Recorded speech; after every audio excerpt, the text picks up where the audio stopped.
Hello, everyone, and welcome to Millennial Rewind, where we take a not so sentimental look at the movies and TV shows that were around when millennials were growing up.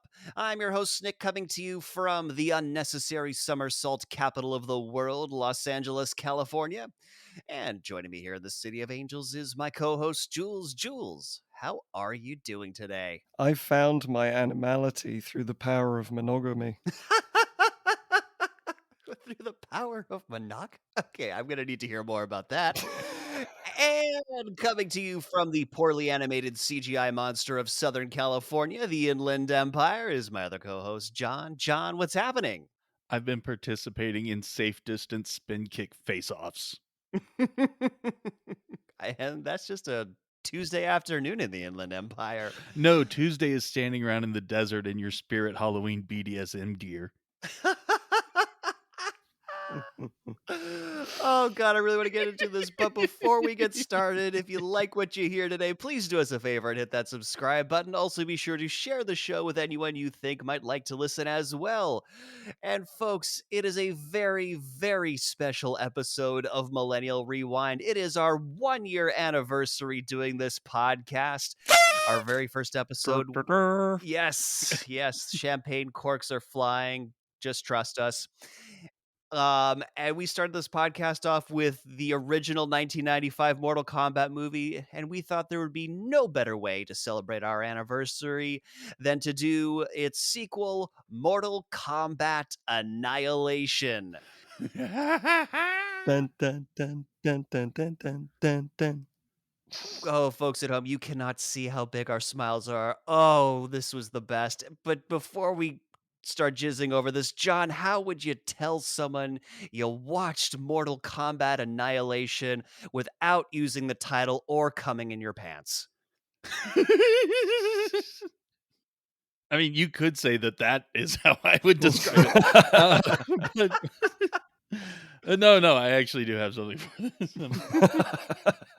this. This would be like my Twitter post of how I stand in solidarity among everyone else who has borne witness to this travesty and am proud to consider myself one of the suckers that suck us with 4 A's and R and 2 Z's at the end. As is the traditional spelling of that version of suckers. Sucker. And Jules, if the producers back in 1997 had asked you to come up with a different title for Mortal Kombat Annihilation, what would you have wowed them with?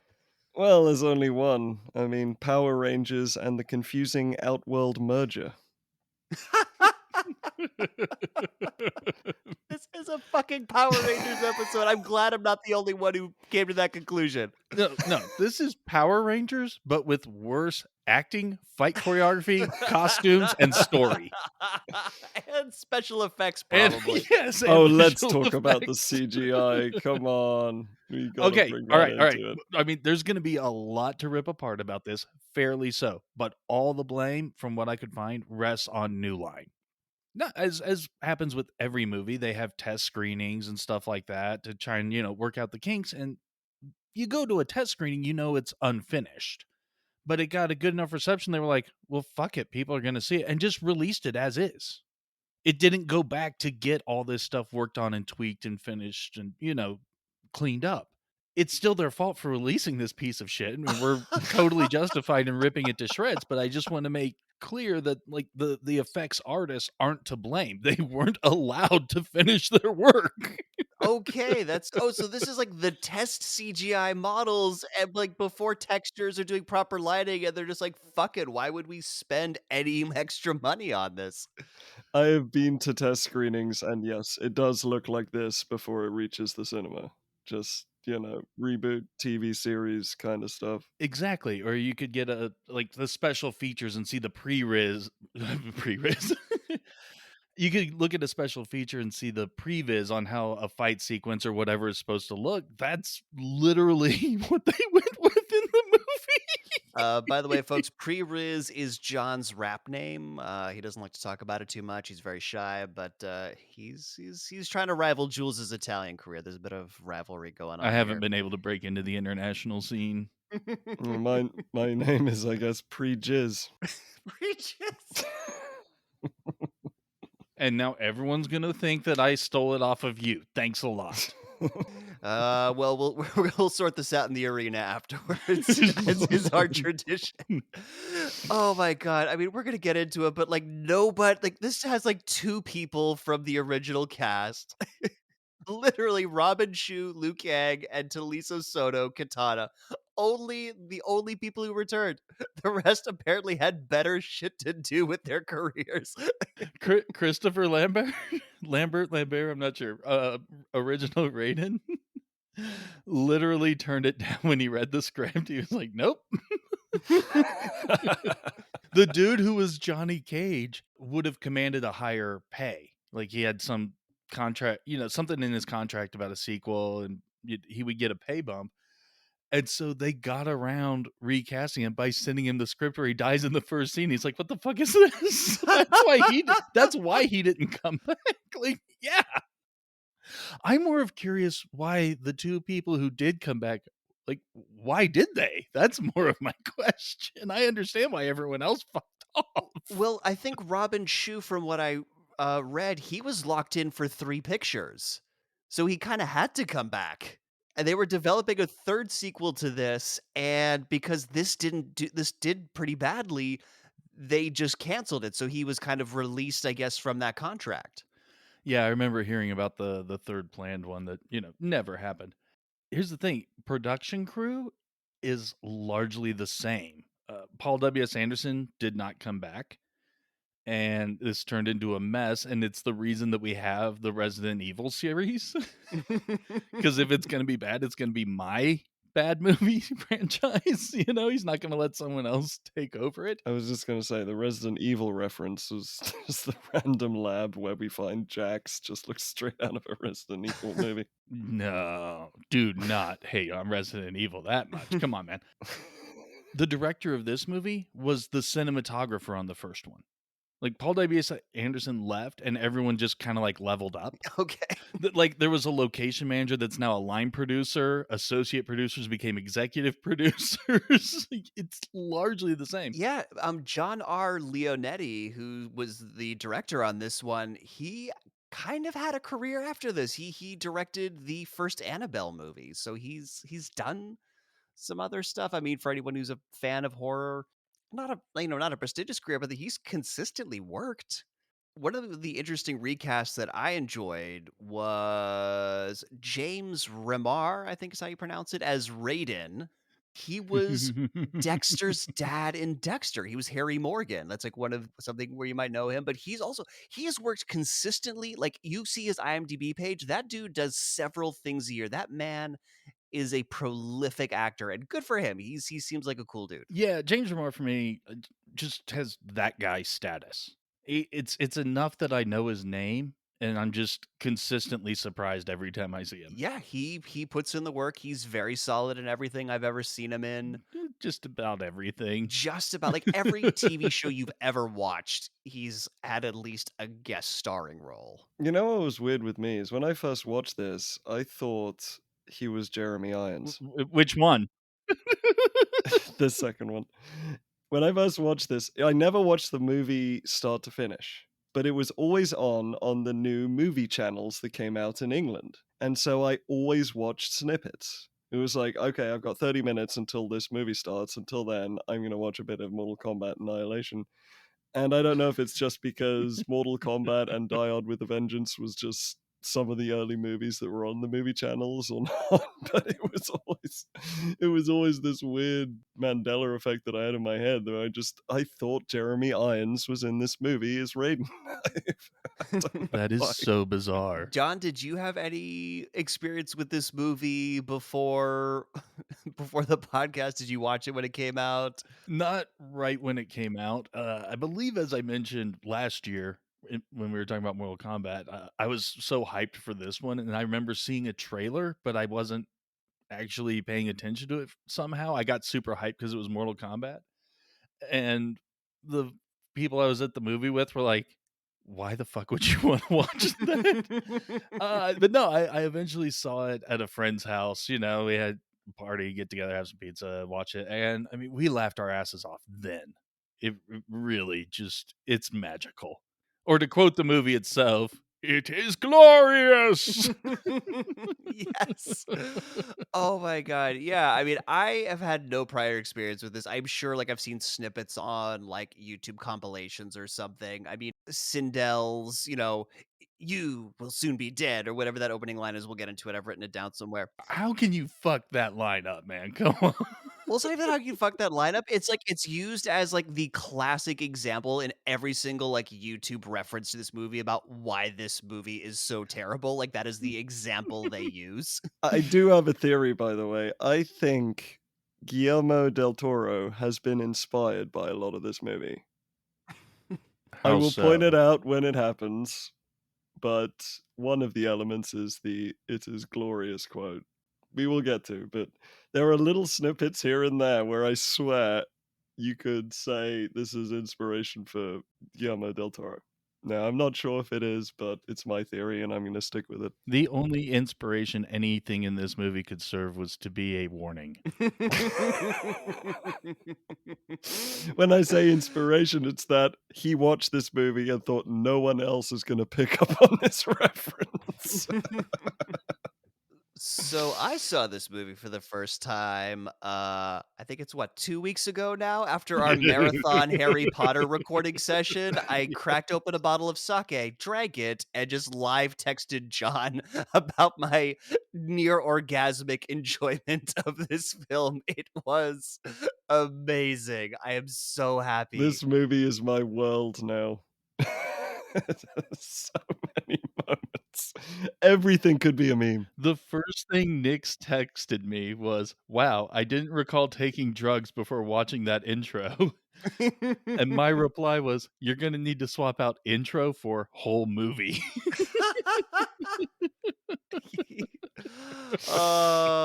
It was a drug trip. I definitely thought I had a stroke at several moments. I will point them out, but the best drug trip slash just complete cerebral hemorrhage. Well, I don't have anything more, guys. So why don't we collect our thoughts and get our too big for radio laughs out and we'll take a break. And when we come back, we are going to start breaking down the Glorious! glorious pile of shit that is Mortal Kombat Annihilation. Men, Outworld is merging with Earthrealm, Hail Shao Shao Kahn! Kahn! and soon the puny Earthlings will tremble before the might of our mighty army. Oh man, I'm gonna nunchucks the shit out of some Earthrealmers. I can't wait to use my new axe on them. I don't even need a parachute. We will strike hard. We will strike fast. Now, mount your horses and forward to battle. Oh god, I'm dying! Machine guns! All right, man, ceasefire. Wow, we really gave him hell, didn't we, sir? That's a good job there, Private.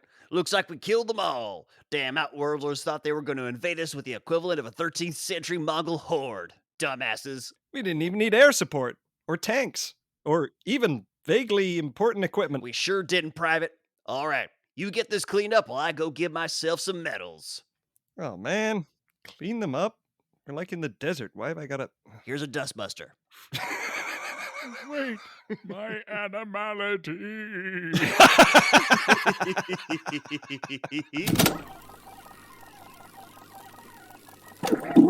And we're back, and we're gonna open up onto the same fucking intro from the first movie. Look, I'm all for if it ain't broke, don't fix it, but this is just goddamn lazy.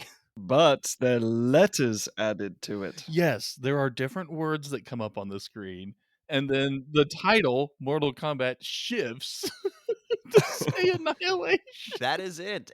But I will say, this song still slaps. This is Oh, yeah. a fucking banger. Oh, yeah, the song's still amazing. Unfortunately, the movie has to start. Yep, unfortunately, the movie has to start, or fortunately, depending on your point of view. And the opening line of this movie is Mortal Kombat isn't about death, It's about the preservation of life, and the sheer number of people who died in the tournament kinda shows that that is a big old fucking lie. Yeah, my only note in this opening speech is who the bloody hell is Raiden talking to? Yeah, who is he talking to? This is Raiden. Yeah, but here's the thing. The line, "Mortal Kombat is not about death, but life," is from the first movie. They just added the word preservation this time and had someone else deliver it. So we start off reusing the credit sequence. We're reusing lines from the first movie. I mean, the tagline to this piece of shit was "Destroy all expectations," and I mean, clearly, you shouldn't have had any. No, they spent $30 million on this movie. I don't know where they went. They didn't go in the titles, they didn't go to the actors, sure as shit didn't go to the special effects. I think this movie had a really high cocaine budget. That is my only explanation for the size of this fucking budget. All I can say is nothing about drugs makes sense. So, New Rated gives us a recap of the last film. We see the highlights reel from Mortal Kombat 1. We see the highlights reel, and it's like Liu Kang and a few chosen fighters who we're not going to show because we had to recast literally everyone else.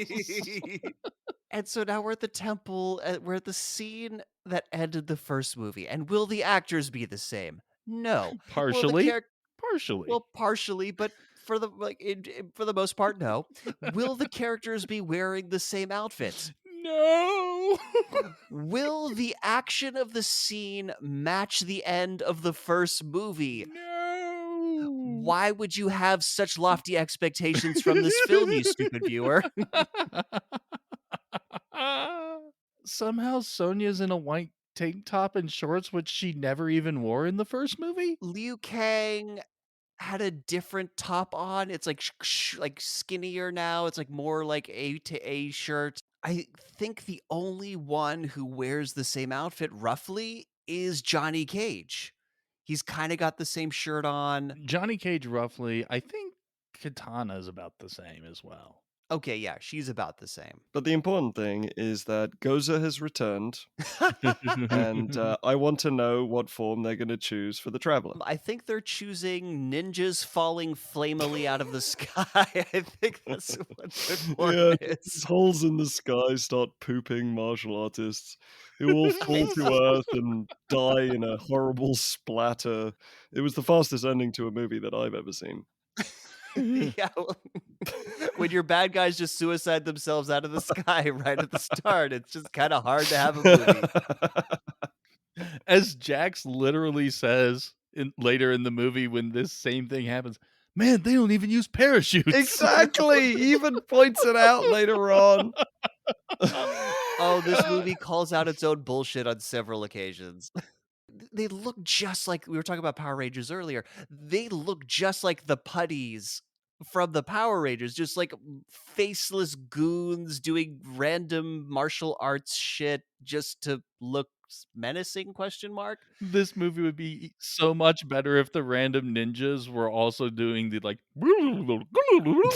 putty noises.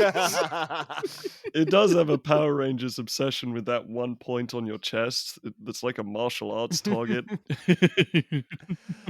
Oh, so then we meet some of the outworld bad guys. We got Motaro, who's like a centaur demon with a tail thing. We got Shiva, who's this movie's Goro, except not as fun. Rain, who's just purple Sub-Zero, doesn't really do much in this movie, as we'll get to. And then Ermac, who, like, I had so much trouble identifying. I had to, like, text these guys and be like, "Who the fuck is the red guy?" Because of the shoddy way that the images are composited, you also thought that he had Mataro's tail. It did look like he had And Mataro's so tail. that's what threw me. You're like, "Who's the red ninja with the scorpion tail?" I'm like, "I know who the red ninja is. What the fuck are you talking about scorpion tail?" I mean, I had the centaur guy listed as Hellboy horse. Oh, I like Let's roll with it. that. Let's run with it.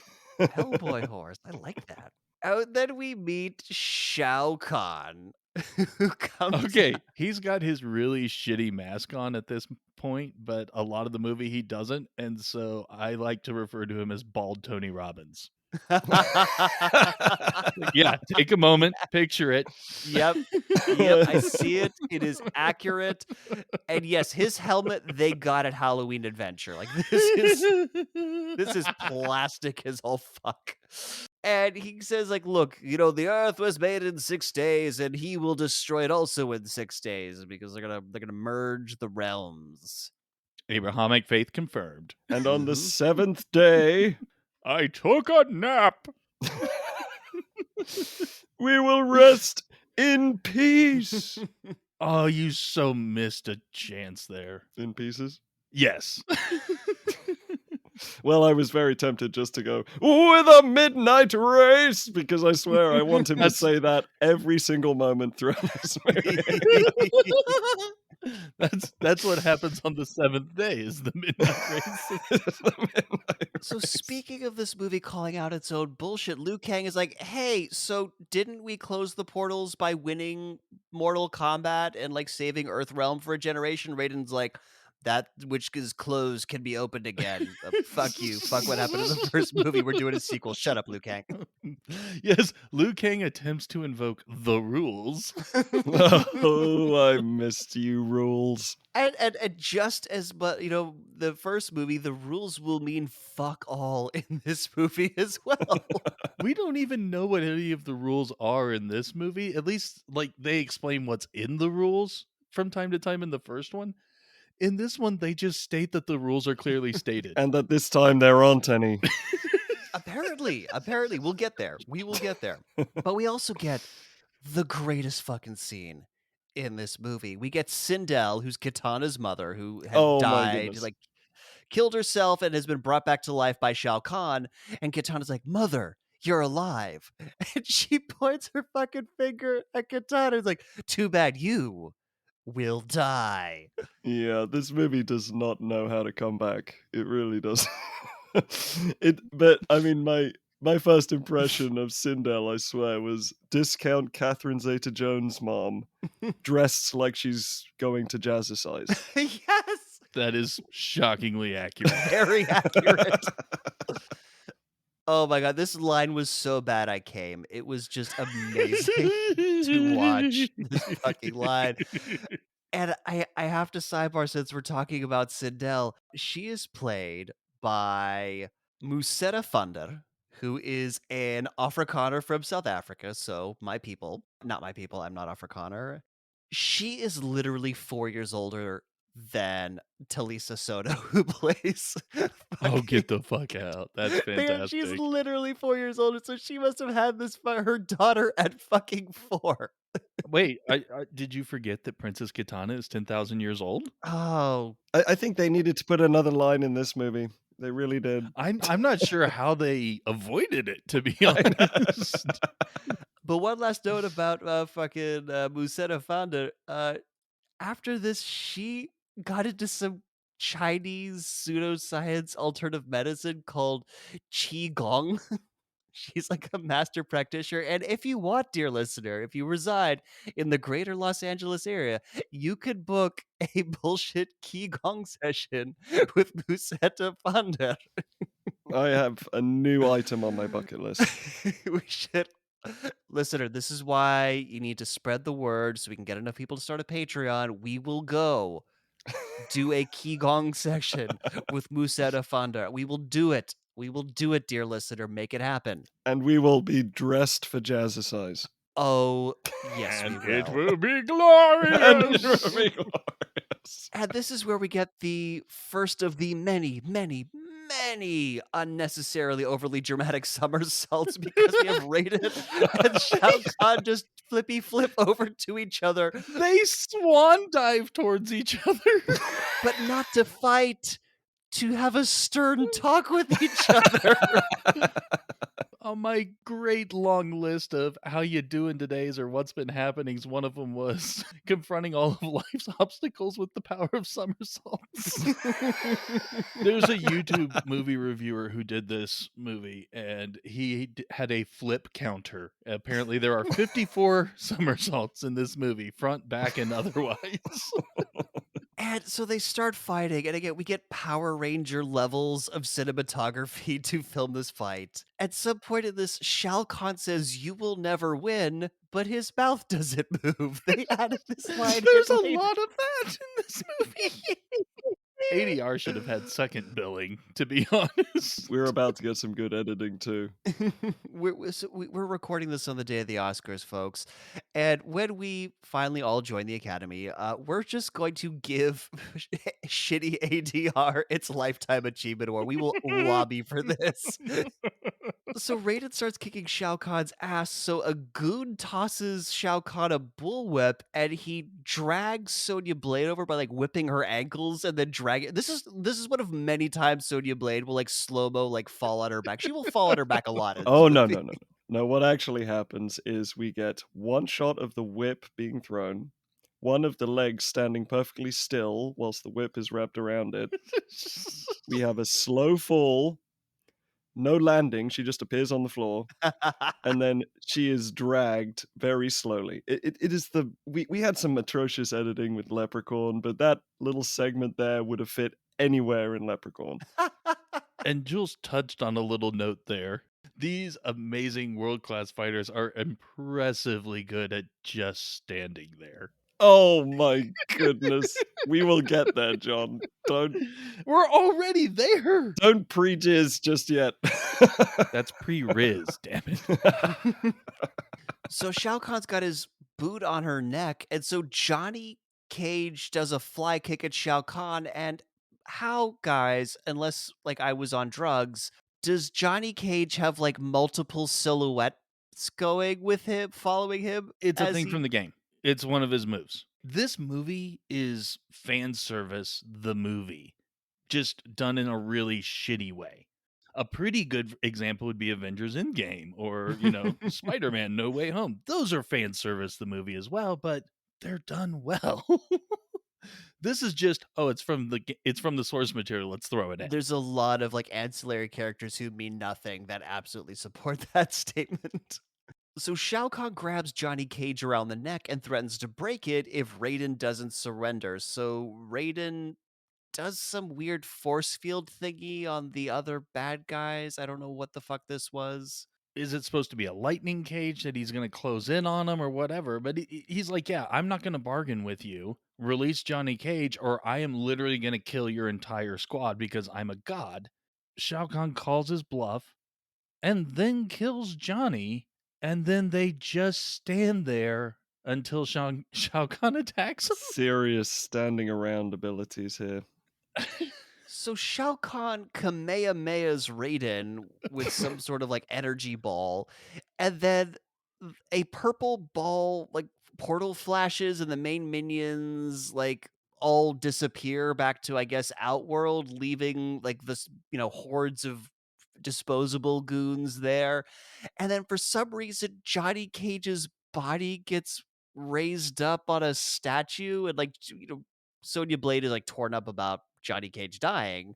I don't Because understand. they spent that one weekend together. I don't understand why this movie thinks that the clean-cut white guy dying is supposed to make me feel sad or emotionally invested. Yeah, especially when he gets his sunglasses kicked off before he's killed. It's literally glass shattering as the sound effect you hear as his sunglasses are rolling on the floor. I'm sorry, do you mean the sunglasses that Goro literally crushed in the previous movie? Those are the ones. He bought a spare pair on the rickety ship on the way back from Shang Tsung's island. Oh, and we should mention, because you've got to get your movie cliche bingo card out for this movie, because we get an "it has begun" cliche, Yep. and there will be many, many more as we go. Yeah, Shao Kahn reminds us that 6 days until this is the ticking clock. Everyone knows what the ticking clock is. 6 days. Cool, cool. See you in another scene. So outnumbered by the goons, and the good guys run away into the basement of the temple, and Raiden uses his lightning hands to like close some rubble behind them so they don't get chased. And so Raiden now explains that Earthrealm and Outworld have begun to merge. Think of it as hell on Earth. Why? Why are these comparable concepts?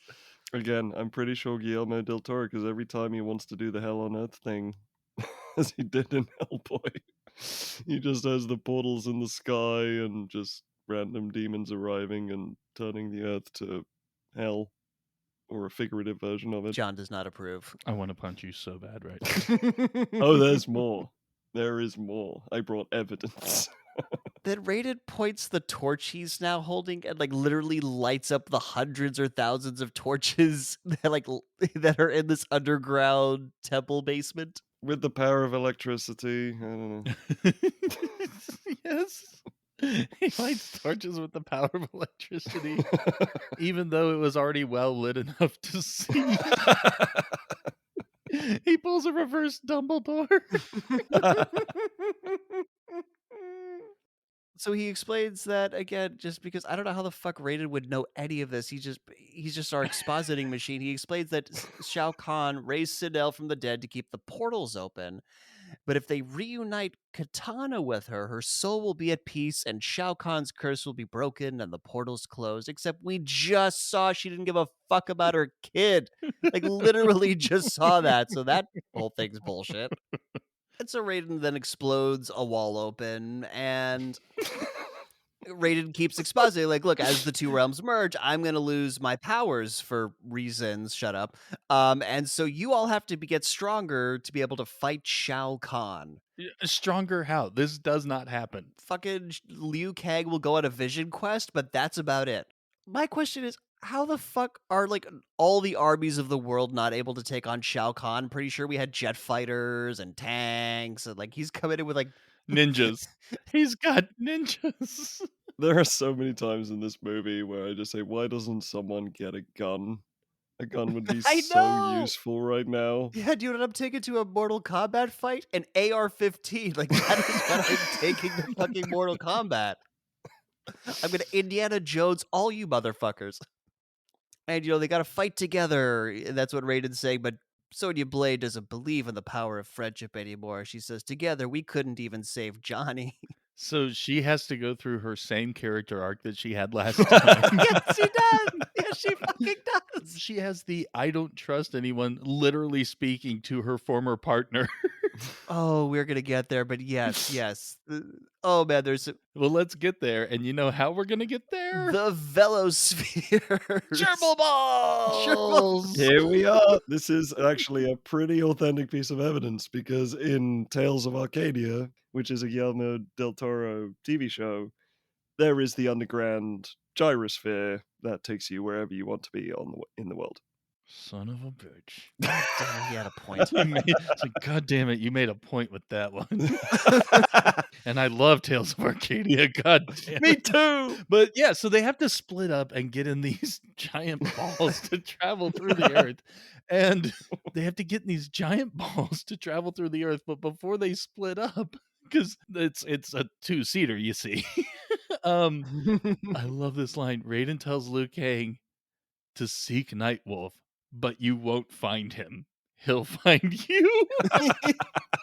Your task is to search for someone you will not be able to find. Just wander around till he walks up and says hello. Oh my god, that's so. How did I miss that? That's genius. But yeah, back to the balls. As pointed out, I was saying two-seater is a joke. Yeah, you have to stand. You hang on it like a monkey bar. And that's apparently how you steer it as well. Is by leaning and while you're like chest to chest with the other occupant. No, guys, it's propelled by the inner winds of the earth. Yes, I have that. Let the inner winds propel you. There are so many fart jokes in there. It's not So even. many fart But jokes. then, like, you mentioned steering already, but it's not like there's branching paths or something. The interchange is you get launched over a goddamn volcanic chasm and then have to like shift your weight to change your trajectory mid-flight. Yeah, and if you fuck it up, you get toasted in lava. Like, who designed this thing? Well, toasted in CGI lava. I think you mean Toasty. Raiden goes with Sonya Blade, and Katana goes with Liu Kang. Liu Kang and Katana get really, really close during their journey, and they find out they kind of like how the other one smells. That is what they learn on I this think it's trip. the winds of the earth. Yeah, that's just inner wind passing through. So now we get an exterior shot of Shao Kahn's lightning castle that was animated on an Apple II. And And my note here is Shao Kahn throne caressing shot. yes, what the fuck is he petting? And hey guys, when you imagine Shao Kahn without his helmet, you were all thinking of a bald white dude, right? Like that's who you imagined was under that helmet? You're all thinking discount Biff from Back to the Future. Yeah, he's petting something. I did not see what he was petting. He's caressing the chair he's sitting on. He's literally caressing his throne. I was like, and then he stands up. You don't get this for a long time, but yeah, Dad walks in and he greets him by flipping past the You stairs. gotta show your dad that you still got it. We get the best dramatic close up on Evil Dad. Yeah, because like Shao Kahn's dad comes in, asks him if he's taking care of Raiden, and he's like, "Raiden's not going to be a problem for us," which is not like I killed him. It's just we don't have to worry about him. And he literally like zooms. He's wearing this robe. He just like zooms down this Super narrow zoom. passageway towards the throne to get like right up in his face. And then they talk about rules as if they matter.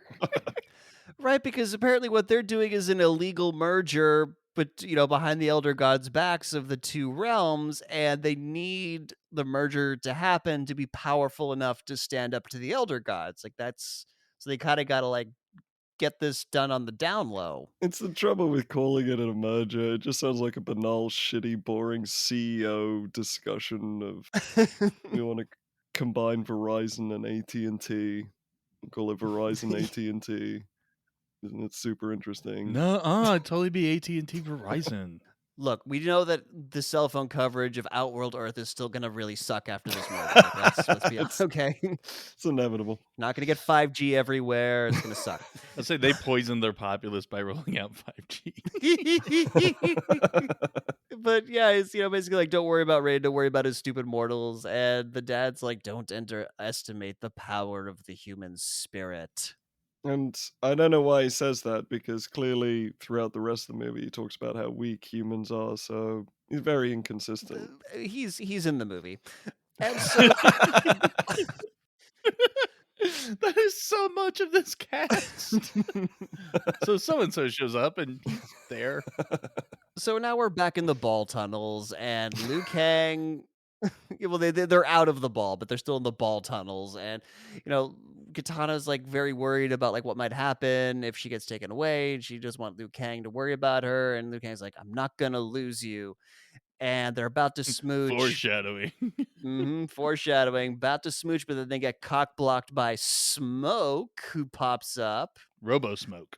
Yes, There's yeah, been multiple versions. There's Grey Ninja version and Robo version. Yeah, I mean I have him listed as smoke discount predator because he's got only like 4 dreadlocks instead of like 20. So are the other ones also discount predators? Because you get Cyrax.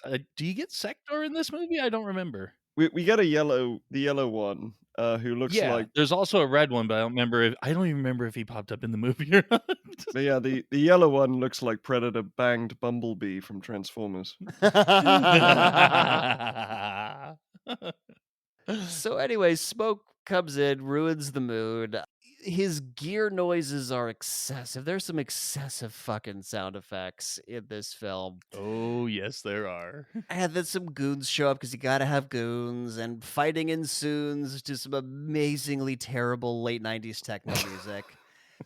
And there was definitely more fighting in this movie than the last one, right? I feel like they felt like they didn't have enough fight scenes in the first movie, and they're making up for it. This is an amazing adaptation of a fighting game because it is just long extended fight scenes and the clumsiest story to try and tie them together. So Yeah, it's Mortal Kombat. So nothing really happens in this fight except I'm sorry, I can't even really call them fight scenes. what would you call them? Well, it's a very basic gymnastics demonstration. That's actually very apt. All I noted from this fight sequence, because it's very forgettable, was that Kitana revealed her knives and fan, Yep, she did the fan thing, I have that. and then it's never brought out ever again. Yeah, we see her signature blades for the first time and never again. You know that thing that she's like inextricably tied to in terms of her identity in the games and across the franchise? Fuck you, viewer. You get this once peek. I mean, at least she does more than just sort of sit legally. She does do a little more At than that this this movie. moment, this is it for her action. Oh yeah, she's gonna sit in a cage for the rest of the movie, but almost at her sitting in a cage. So, smoke. There's like a bridge that they're gonna cross to like get to where they need to go. Smoke blows it up with his chest rocket that Liu Kang does an It's excessive. that same chest position. It's obsessed with that chest thing. Yeah, but this time the attack is coming from the chest. Must be 20 points in some martial art if you tick it. Yes, so the easily backflippable rocket blows up the bridge. Blows up the bridge, and then as it's about to shoot a rocket directly at Katana and Liu Kang, who are now standing really close to each other, Sub-Zero flies in and ices him. Sub-Zero Ex Machina. It looks like he's flying. It looks like he's flying, but there's like a rail of ice that he has one foot hooked on. But he is traveling horizontal. Like he's goddamn just flying through the air. I will say they definitely give Sub-Zero's powers an improvement in this movie, even though we see him for like, I don't know, 5 minutes at most. Not even. They reference some of his game powers for sure, but Yeah. Oh no, they do. Yes, okay, they do. But yeah, as Nick was getting at, they freeze smoke, or he freezes smoke, and then Kitana has to remind Liu Kang that the rocket's about to go. But it's a close up of Sub Zero's face when she says this.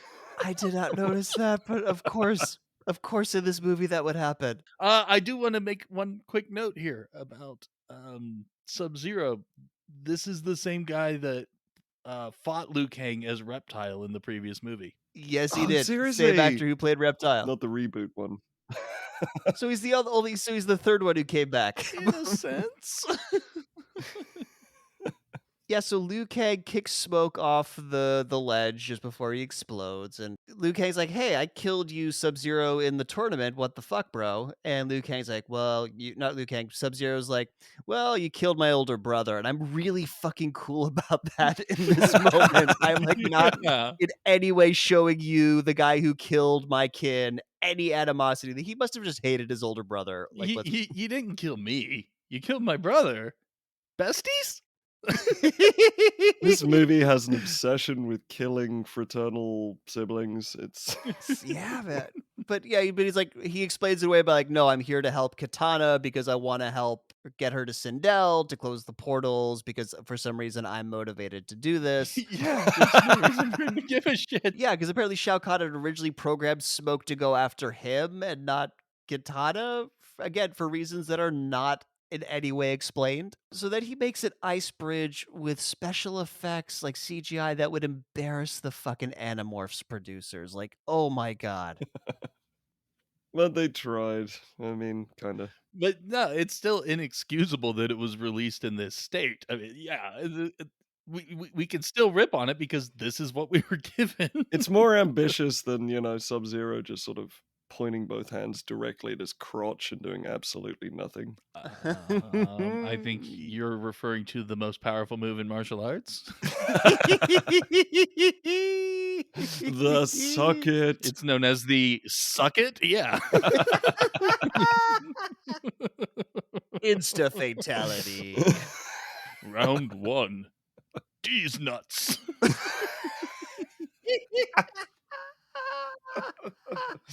Okay. Crossing the ice bridge.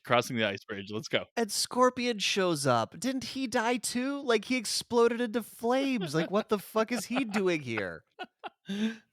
He got revived through the power of Johnny Cage's autograph.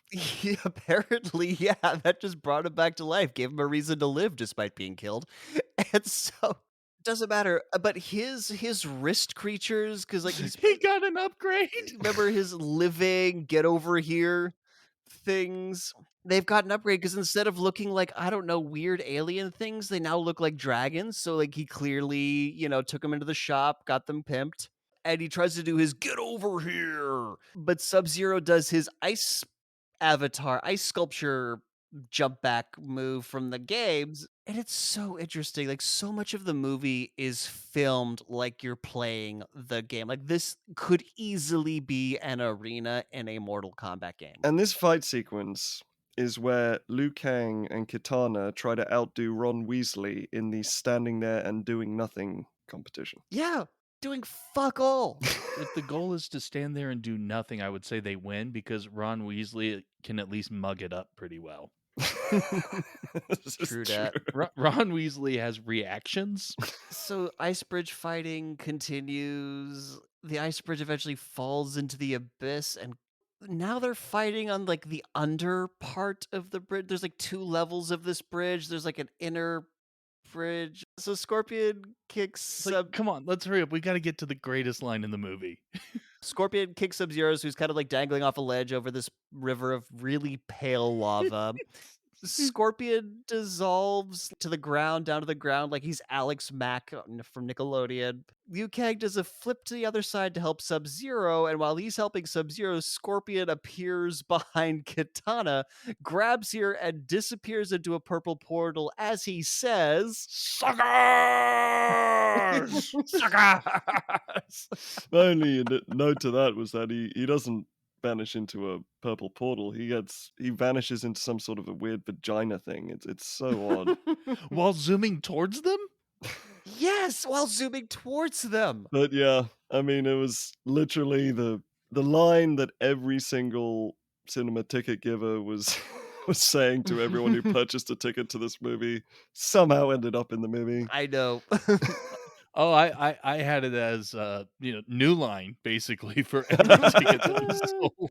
And without skipping a beat, without emoting a single shred of emotion, Liu Kang turns to Sub-Zero and says, I have to find Kitana. That's right. It's the lack of acting that really just threw me for a whirl.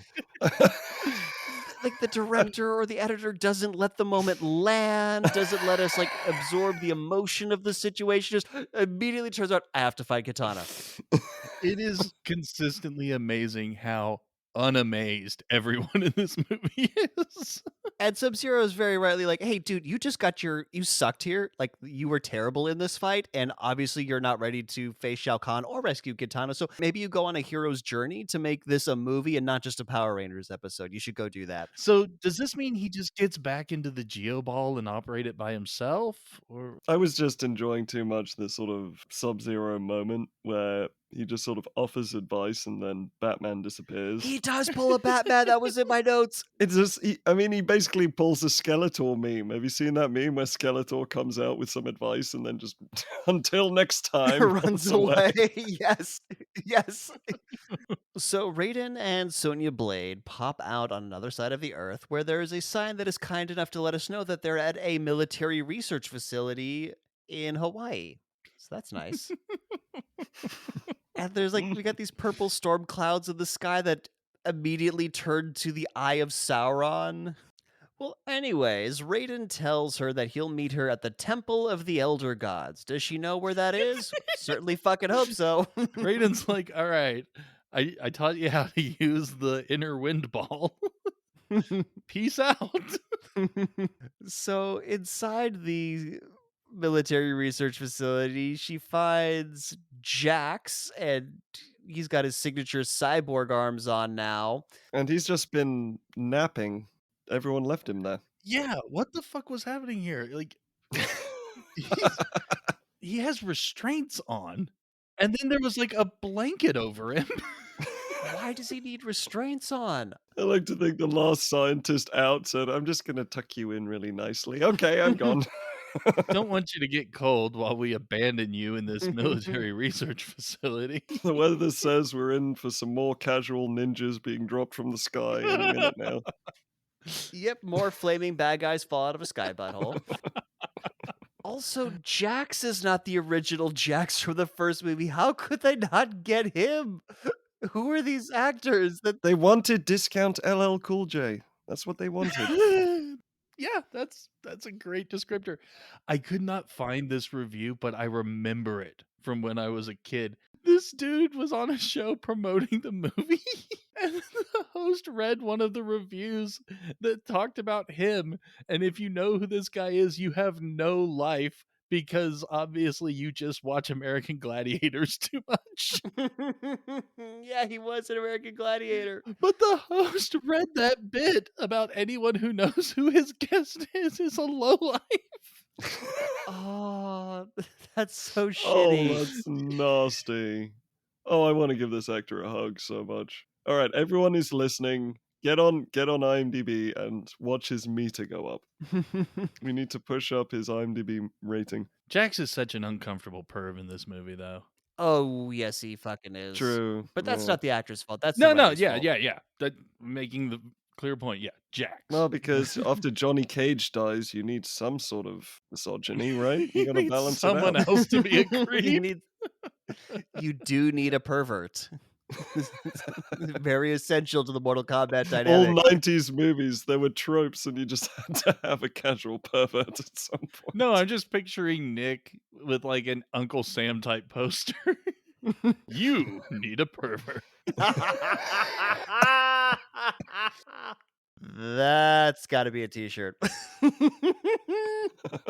I know what I learned today. So yeah, we were mentioning Jack's like strapped down for some reason. Not just strapped down with remote access locks. So she's trying to like computer hack with the computer terminal next to him. Also casually mentioning at the same time that someone's trying to kill her, but doesn't feel that it's necessary to tell him who. Just She just denies him all kinds of and information. she will continue to do this for a long time. I mean, I get that she's gonna sound like a crazy person when she says, "Hey, by the way, our realm is gonna merge with another realm, and we won Mortal Kombat." Like, I get she's gonna sound crazy, but you could try, Sonya Blade. You could try. Yeah, Jax offers a little bit of what the fuck are you talking about, but not nearly enough as the situation requires. No, his dialogue is just filled with damn, shit. I mean, he's very close to where that is whack at certain stages, I swear. I was gonna say, yeah, he is the character from Not Another Teen Movie. But apparently, he's strong enough to break himself out of his restraints, so none of that mattered. And he breaks out just in time for another cyborg, Cyrax, to blow the door down. Bumblebee's love child. Yeah, Bumblebee Predator Love Child comes in. To shitty Terminator music. Very shitty Terminator It music. wants to be the music from Terminator so bad. Are we gonna talk about how they were so proud of that door blasting open moment that they showed it 3 times? Yeah, Jules, we are. We're gonna talk about it. They were fucking proud. They blew that shit up, and we saw it 3 goddamn times. I'm gonna attribute this to being the rough cut of the movie because they're like, all right, we got these different angles. We're not sure which one we're gonna use. So we'll put them all in for now and decide later. And so then Cyrex shoots these like because he's also got a chest cannon. He shoots these like little spiky balls that do nothing. They explode and they do nothing. He doesn't shoot them far enough to be a danger to Jackson Sonya. They just kind of stick on the walls and blow up because we need more explodey stuff. When these things fly out of his chest and just kind of hover there for a moment, I was like, oh, are we releasing this as a 3D movie? Great point. They make some fire. Sonya, Jax did not need to take cover. So then Cyrax, so they're in like this central like lab thing that I think Jules was alluding to earlier. He just shatters all the glass. And again, Sonya Blade falls back in slow-mo because that's half of what she does in this movie. And so, yeah, Cyrax says, death is the only way out. And I forget, somebody mentioned Shao Kahn. And then Jax's line here is, Shao what? I'll take homeboy. Jesus. He'll take homeboy. Homeboy being Cyrax. And then we get some really shitty fighting, and Jax has some like, "Yeah, now what?" And just little inserts of him. There's just a couple ninjas so that Cyrax could show you how he could kill someone if you're not a, character in the film. Exactly, yeah. Well, also to give Sonya Blade something to do. But he shoots something else out that melts one of the ninjas in the same way that, as if the ninja had drank the wrong cup at the Yes. Holy Grail. He just, yeah, disintegrates into a skeleton. Yeah, I think they were trying to go for his net special move from the game. It's got this bright green net that spurts out of his chest, but all that does is kind of wrap you up. This is more goo-like, and it dissolves your ass immediately. No, it's like metal pellets. Because what happens is like these metal pellets that adhere to your body, and then it like melts you.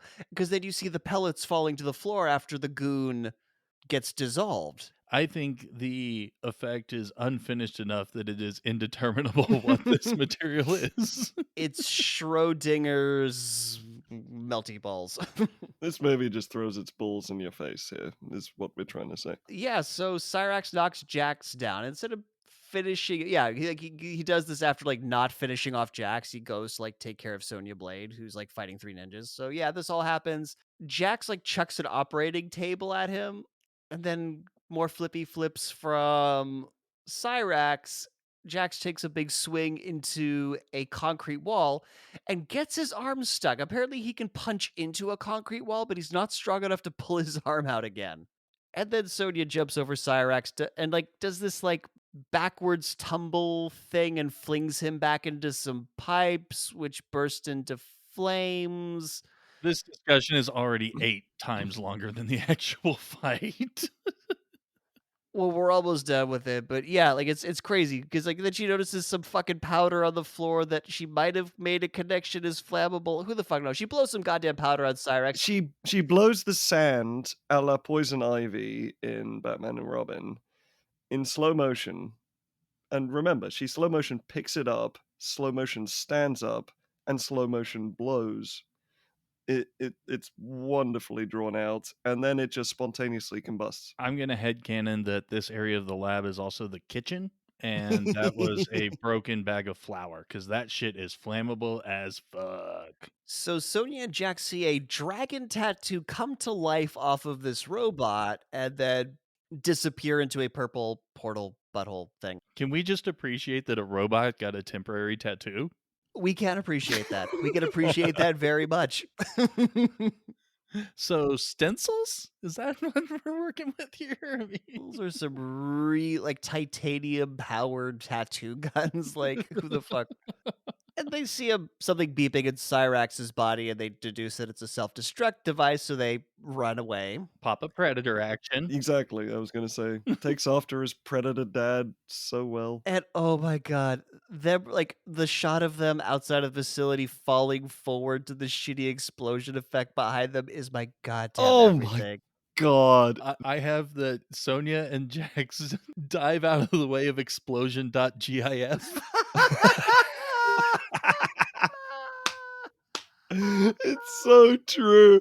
You picture a blue screen that's just filled with fire, and Yes, then the just entire them screen 2 is just the explosion. hurling themselves in front of it. It's so I have a green screen and I could do something so much better than this in fucking iMovie. It's so it bad. was So now we're at bad guy headquarters again. We got Rain, we got Matara, we got Shiva, and we got Sindel. And why the fuck is there a Mortal Kombat symbol in the bad guy layer other than for branding? my only note is, meanwhile at the Legion of Doom.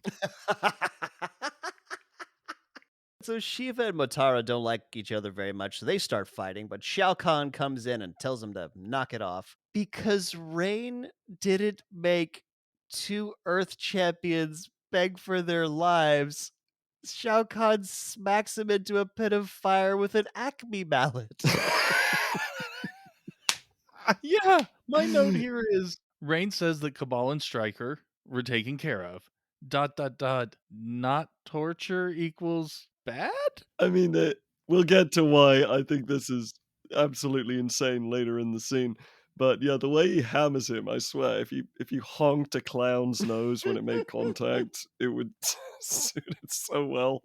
And he lands in Doctor Evil's fire pit, in his office. This is Just a the first time that Rain lands in the fire pit in this movie. Yes, it is. He will do it again later. But what's even better about the hammer is that it clearly doesn't hit the table when he hammers it on the table. It clearly there's like 2 inches between hammer and table. You can see daylight in between it. So the surviving goons start pitching themselves to Shao Kahn as to why they should be his new general, but they're all too impetuous for him, except for Sindel. So she's now the new general. Now, this is where I want to bring it up. He wants to find someone who's not impetuous, like the guy he just bonked into the fire. It doesn't make sense. Like, yeah, he's a guy who just knocked someone into the fire, very impetuous. The guy who was knocked into the fire was not impetuous, and so he literally just killed the guy he was looking for. He did. I agreed. Rain was very level-headed. So cut to Liu Kang walking through like the Utah desert or something. Yeah, my note is, oh, so we're on location now. And they did not bring their best cameras and film stock to this location. It is so bad. This was definitely no, this wasn't the B unit, this was the F unit that they sent out to this desert shoot. My only note here is how did Liu Kang get here, and how does he eat, drink, and keep his mullet so perfect? Well, he got here with earth balls. The mullet sustains him. He's like Samson, the mullet is the source of all his power. And so that night he stumbles into what I guess is an abandoned, like, native village thing. Who the fuck knows? We get spooky deer skeleton scare because he trips over a spooky deer skeleton. And then we get a slow-mo wolf attack. No, no, no, no. We have a slow-mo wolf leaping, and then Liu Kang fights with the camera. Yes, That's that's what I was actually gonna what say. happened. Yes. A wolf leaps at him, and he catches the camera. It's And struggles with it while he's on the ground. The cameraman watered his mullet. Now I want that image of the movie camera with Liu Kang's hair. And then the wolf transforms into Little Bear yes. from Indian in the Cupboard. It's Lightfoot. I was so happy when I found that out. And he's got like the face paint from he's got Zartan's face paint from G.I. Joe. Yes. Well, I mean, that's how Nightwolf is supposed to look, but yeah, it's Sartan face paint. So clearly he's there to challenge Liu Kang to a midnight race. To a midnight raid! That's the one. But yeah, it's what I like to think is that, Little Bear escaped the existential terror of the cupboard, became a time traveler, and ended up in this reality. And that whenever people pop in and out of existence, which happens a lot in this movie, that is the kid putting an action figure into his cupboard. Oh shit.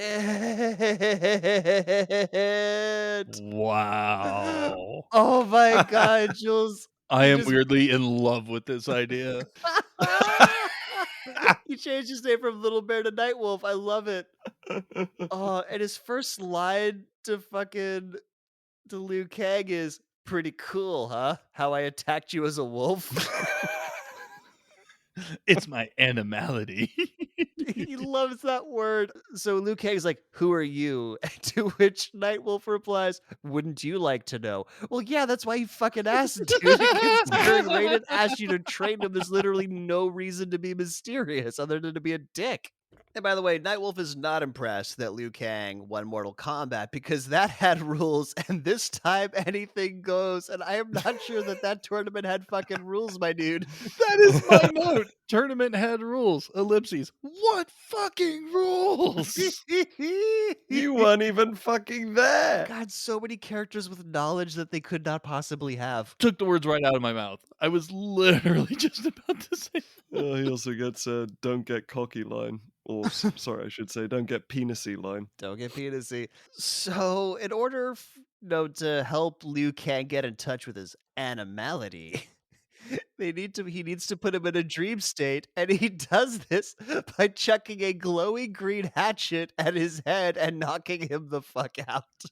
No, no, no, no, no. He says you need to pass 3 tests, 2 of which will be completely forgotten about, by the way. Very true. And it gets referred to as the second one. And then there's the line, "I don't have time for these stupid games." And my note is movie industry's attitude towards video games somehow ended up in the script of this movie. Very, very fucking true. Man, I didn't know that I did not need to do drugs. I just need to like jam myself in the head with the back end of a hatchet and I'm on my way. It's the new peyote. It's the new peyote. It's all This natural, it's cruelty free. Is it? Cue Liu Kang tripping balls.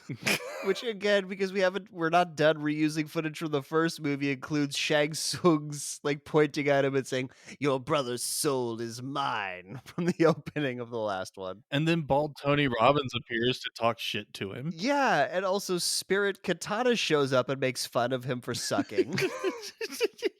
This is so weird because so much of Liu Kang's journey through this movie is how he's not prepared, and he's not capable. He wouldn't measure up to Shao Kahn. He doesn't have the confidence. But he did at the beginning of the movie before everyone kept telling him how much he sucked. And then his internal conflict is like, "Oh no, I'm not ready. I'm not good enough." It's like, "No, you always were." Liu Kang got bullied into having a character arc. I mean, his level of confidence and his lack of confidence are, delivered the exact same way, but Very true. So during him tripping balls, like Nightwolf is speaking of Tony Robbins, Nightwolf is giving him like a motivational talk through it, telling him to feel your animality. is this a fraternity hazing ritual involving a blindfold and a goat? That's what I wanna know. Then he wakes up randomly in the snow. Yeah, he's in a snowy forest, not by himself for long because he's going to stumble across a hot pair of legs that will introduce themselves as Jade. I had her down as because she kind of strips down into her cave woman undies, so I think there was a bit of That's true. Strategically naked. I just have why is there no porn music in my Mortal Kombat movie? yeah, this is the model Irina Pantayeva. Yeah, so she like shares her fear of dying alone while breathing on his hands. And guys, I just got to let you know, I think my new kink is having an Asiatic Russian woman breathe on my hands. Oh, you have to wait until we get to the mud fighting for my sex thing. Oh.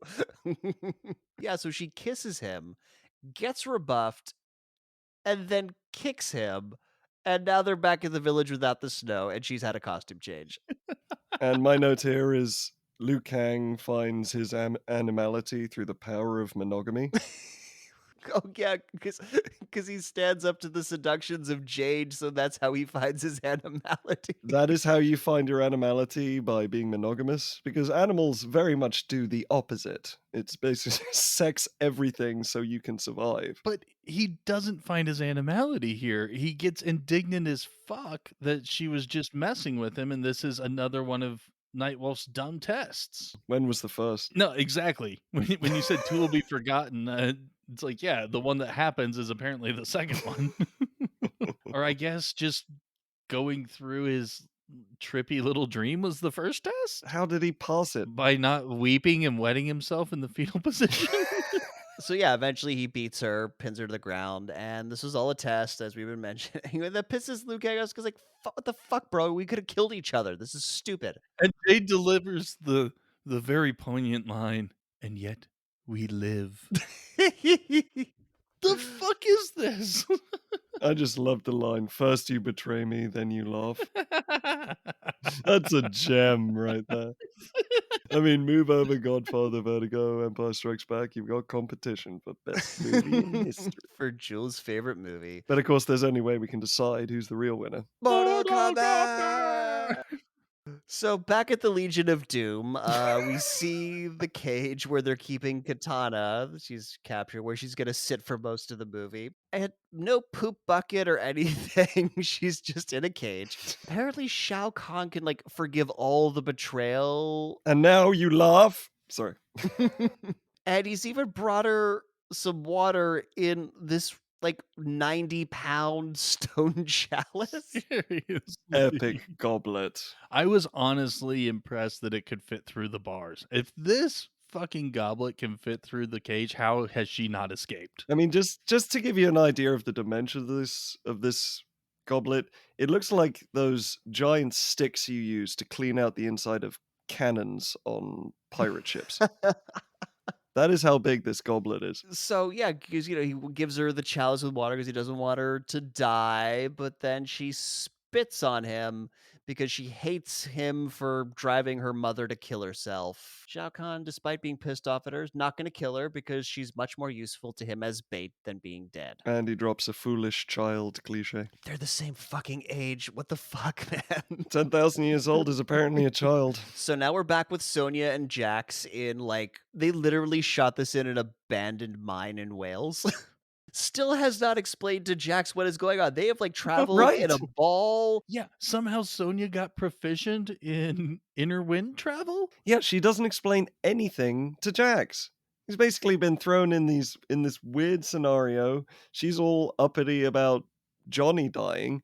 He doesn't know who the fuck Johnny is. He literally says that. Who the hell's Johnny? The whole setup to that is like he's like, "Well, why don't you tell me things? We've been partners for years. Why don't you trust me?" He's like, "Look, if I'm gonna die today, you should at least tell me why." And her answer to that is, "Nobody told me why Johnny had to die." Again, Jax was in the first movie. She left him behind to chase after Kano, had a weekend island trip with Johnny, and suddenly he's her entire fucking world? As a response, Jax starts pouting like a teenager on a road trip.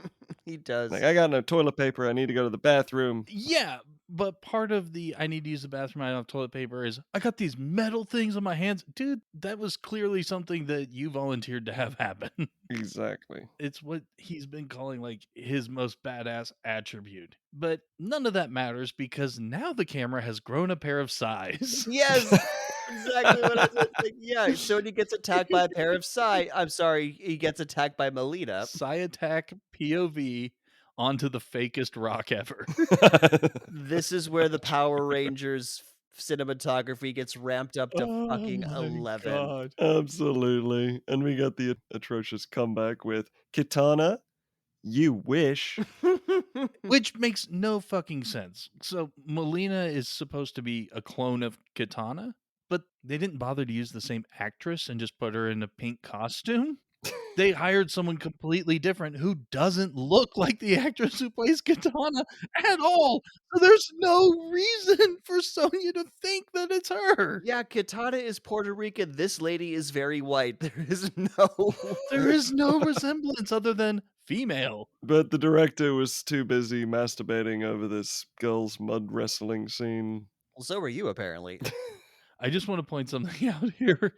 Nick watched this 2 weeks ago, but a year ago wrote a sketch with a really creepy, pervy Shang Tsung wanting Sonya to roll around in the mud and grunt. I foresaw this. And I thought of this scene while we were reading that, and I was like, holy fuck. Spooky. I am too well versed in the minds of pervy 90s directors, apparently. Yeah, so my note here is, yeah, mud fighting ensues to get the nerd boners raging. It ends with Melina's neck getting broken. Not only does this release another dragon tattoo, but also a terrible CGI monster from a creepy statue nearby. For no reason except to give Jack something to punch. Yes. I would like to go back to the text conversation from Nick's first time watching this, where in all caps I received, "What the fuck is that creature that Jax beats up?" We still don't have an answer. Oh no, I gave you an answer to which I said, "I believe its name is VFX in need of a good fisting." Because you have like up close POV shot somehow of Jax throwing punches, the wider shot with the creature in there, and he's clearly just slamming his fist into its ass. Yes, he is. So where's the POV shot coming from? That's my question. Is this a Bloodborne character and they just have eyes everywhere? Ass eyes. He defeats the monster by literally donkey punching it into the ground. But the creature doesn't die. It, like a genie, recoils back into the earth because they didn't have budget for Monster Corpse. Poor this movie's effects crew. Like, you deserve so much better for your work. Okay, so Jax beats the fuck out of a placeholder. Got it. Beats the fuck out of a placeholder. And then we get Jax's line. Yeah, tells her that she looks good in mud. Oh dear, oh dear. Bad Jax, come on, that's your partner. And she's like, Jax. You big filly. Instead of bro, that's not appropriate right now. Sonia comments, part in response to the looking good in mud, that she needs to find a river. Apparently, they found one because she's perfectly clean for the rest of the movie. Yeah. Yeah, despite like no water being seen ever. Like she literally the next time you see them, she is back with her perfect hair and like even her clothes. So cut to Raiden outside of the place where they keep the Holy Grail from Indiana Jones, I think. Yeah, he's gotten to the temple to go talk to the elder gods about what the fuck's going on and how they could allow this. And he does so by standing outside and facing away from the temple for dramatic effect. Yes, he knew that he was going to be in a movie and wanted to look cool. So yeah, he goes inside, tells the elder gods that the rules have been broken. All of a sudden, like hundreds of candles appear in this temple chamber, and he's also in the middle of an elemental Mortal Kombat symbol. He's like, yeah, he broke the rules, but I got shit to do.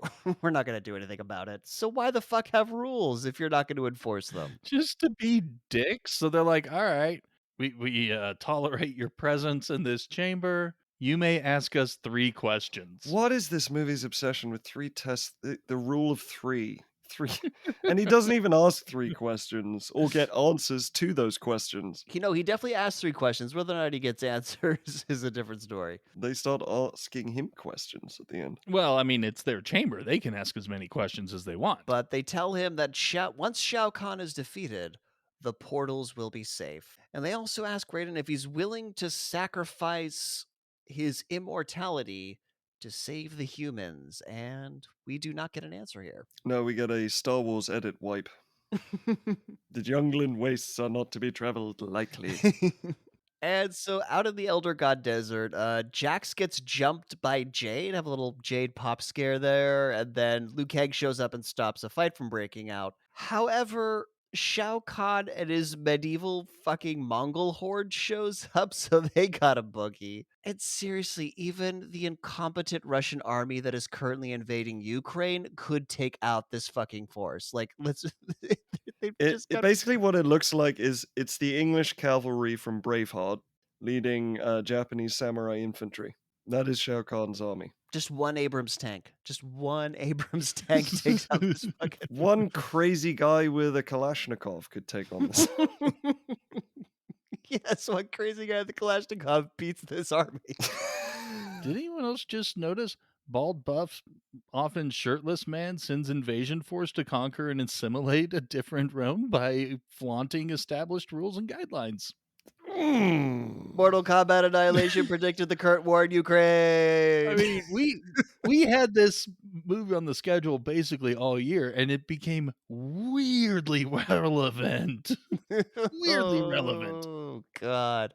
My head has just exploded right now. I don't know how I'm gonna make it through to the end, you guys. So yeah, they arrive at the temple, this horde, and despair that Raiden isn't there. But then Raiden gets an outfit change. He doesn't have his long hair anymore. Doesn't have his like long robes. He's just got a leather vest or something. And he appears via somersault. Yes, he he does. literally appears mid flip. It's amazing. So the cupboard was clearly closed at this time and the lock turned. Little tiny Raiden went into the cupboard, and as it was being locked, performed a front somersault. But yeah, Jax and Raiden both perv on Jade, who Liu Kang treats like his best friend ever, by the way. Everyone else is like, "Who's this?" "Oh, it's Jade, like, this great person I've been telling you so much about, but I actually just met last night." She breathed heavily on my hands, and I was really into it. But totally not, because Katana. Don't try to think about it too hard, folks. No one else did. Yes, because Rita does his pervy line. He's like, "Who's the girl? Can she fight as good as she looks?" And Raiden is also very cool about Liu Kang losing Katana. He's like, "Hey, man, like we all make mistakes. It's whatever."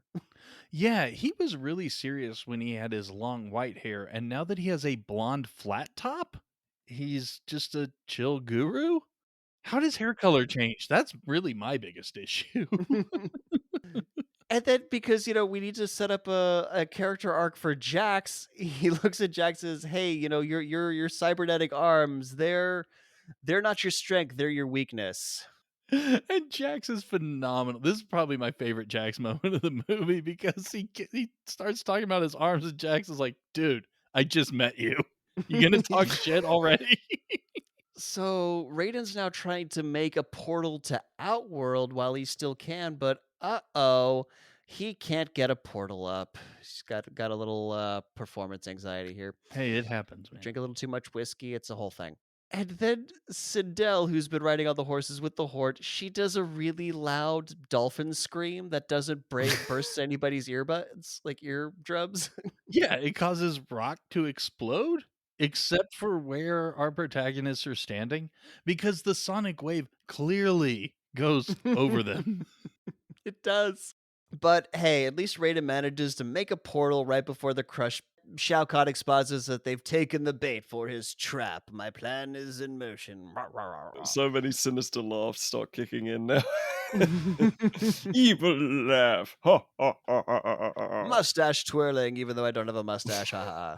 This movie hasn't even begun to get crazy, folks. So we're going to need to take a breather. And when we come back, we are going to break down the rest of this orgasmically crazy Mortal Kombat Annihilation. Greetings, elder gods. Greetings, Lord Raiden. As always, you may ask us 3 questions and no more. Oh, why can't we just have a normal conversation for once? 3 questions. Fine. Are you aware that Shao Kahn and our daddy are trying to invade Earthrealm? Yes, we are aware. Also, you just gave away the Act 3 plot twist. This is a clear violation of the rules of Mortal Kombat. Are you not going to be doing anything about it? No, we have a thing. But many have died in the tournament. If the rules mean nothing, their lives were wasted. Look, when we made the rules of Mortal Kombat, we just wanted to watch a bunch of mortals kill each other for our amusement. It's been pretty funny up until now, and we didn't think we'd have to do anything real, you know? And like I said, we have a thing. One of the other Elder Gods is throwing a toga party. It's gonna be a total rager with, like, really bad CGI. You're seriously going to let Earthrealm get taken over by Outworld just because you have a party to attend? God damn your party. That was more of a command. We don't do those. We are Elder Gods. I hate you both. We are rubber, you're glue, whatever you say bounces off us and sticks to you. I'm naked under this fire. What?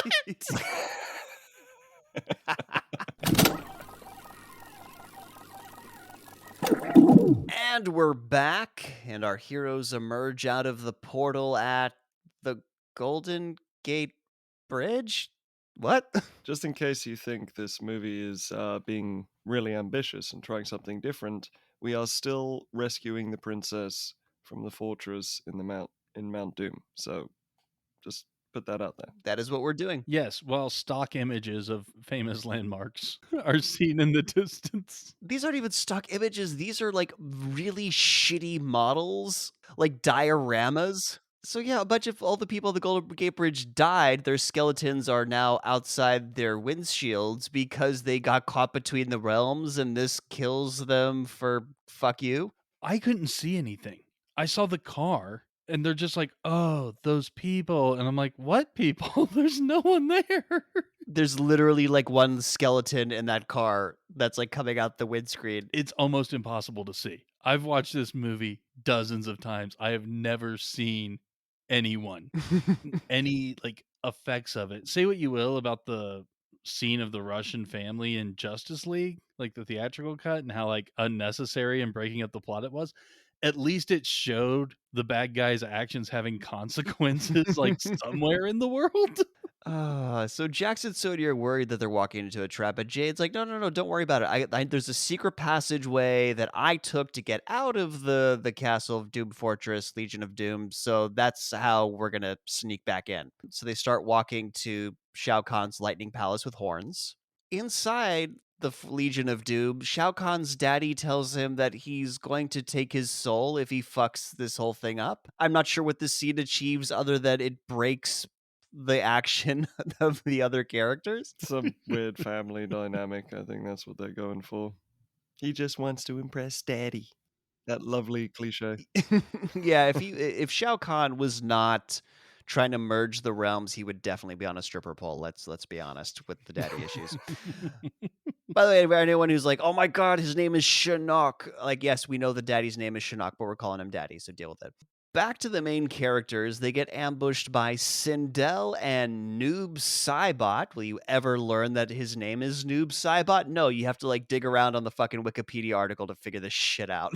And there's 3 of him. Is that a power that he has, or is that No, just a there's thing? just 3 of them in this one. Oh, they're just doing that for this movie. Yeah, that's what I'm saying. In this movie, there's 3 of them, and he has, like, cloaking powers because they like, Spider-Man down in Predator cloaking. Which wasn't useful to sneak up on them. They just wanted to look cool to announce their presence. And very, very rough unfinished effect when they decloak. Like, it's obviously a textureless computer model of a person. So Liu Kang is like, "Okay, cool. You guys deal with this. I'm gonna go find Katana. Cheers." So he fucks off, and Yeah. then the movie continues the Mortal Kombat franchise tradition of the hero getting kicked into an interior location to fight a single enemy. Well, three versions of the same enemy. Raiden gets kicked into like a room to fight Noob Saibot's asterisk. Who knows?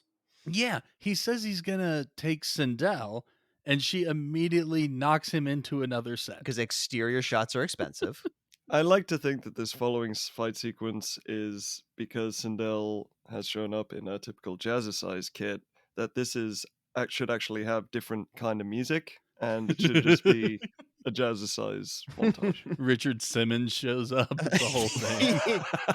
And one and two and do those kicks and yeah, you're all amazing. Yeah, this is again not a fight scene. It is a rudimentary gymnastics presentation. One of the noob Cybots is stealthily cartwheeling from pillar to pillar to maintain cover. There's tumbling passes. This is where the safe distance spin kick face off occurs. It's just It does the Batman and Robin thing where, where those goons spun around in a circle on their rollerblades, and Raiden congratulates them by knocking them out. James Remar, I do not think did his own backflips. the credited role is Raiden's stunt double. It is the first credited role of Ray Park. A couple years later, he would go on to be Darth Maul.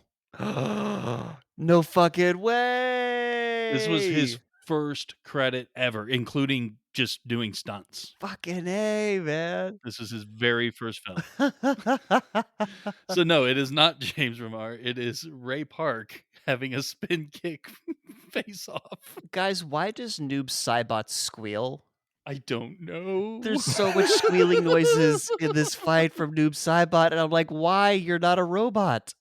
Why are you squealing? But it is glorious. Yeah, so he's Noob Saibot, like, because those are the last names of like two of the original developers who made him.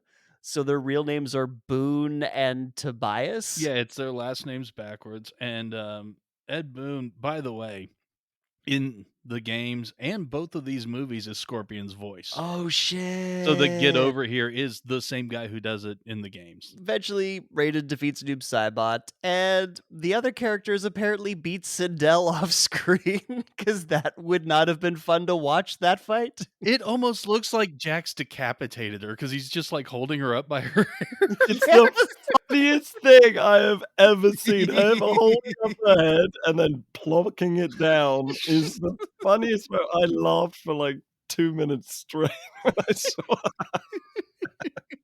there she is, bonk.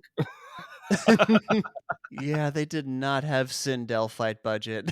No, they didn't, and apparently when Raiden got blasted into the other side, Jade snuck up behind her and knocked her out? Yeah, sneaky little move, but then Jax, I forget what he says, but he's very creepy towards Jade, and it's like, hey man, I get that she betrays you later, but this isn't cool at this moment. You don't know that she's a double agent. It was something like, "Yeah, she's actually useful," or something like But that. like having his arm around her shoulder in a very unnecessary, like getting close to He her. literally eyed her up and down and complimented how long her legs were when they first met. But, I mean, like, for kicking.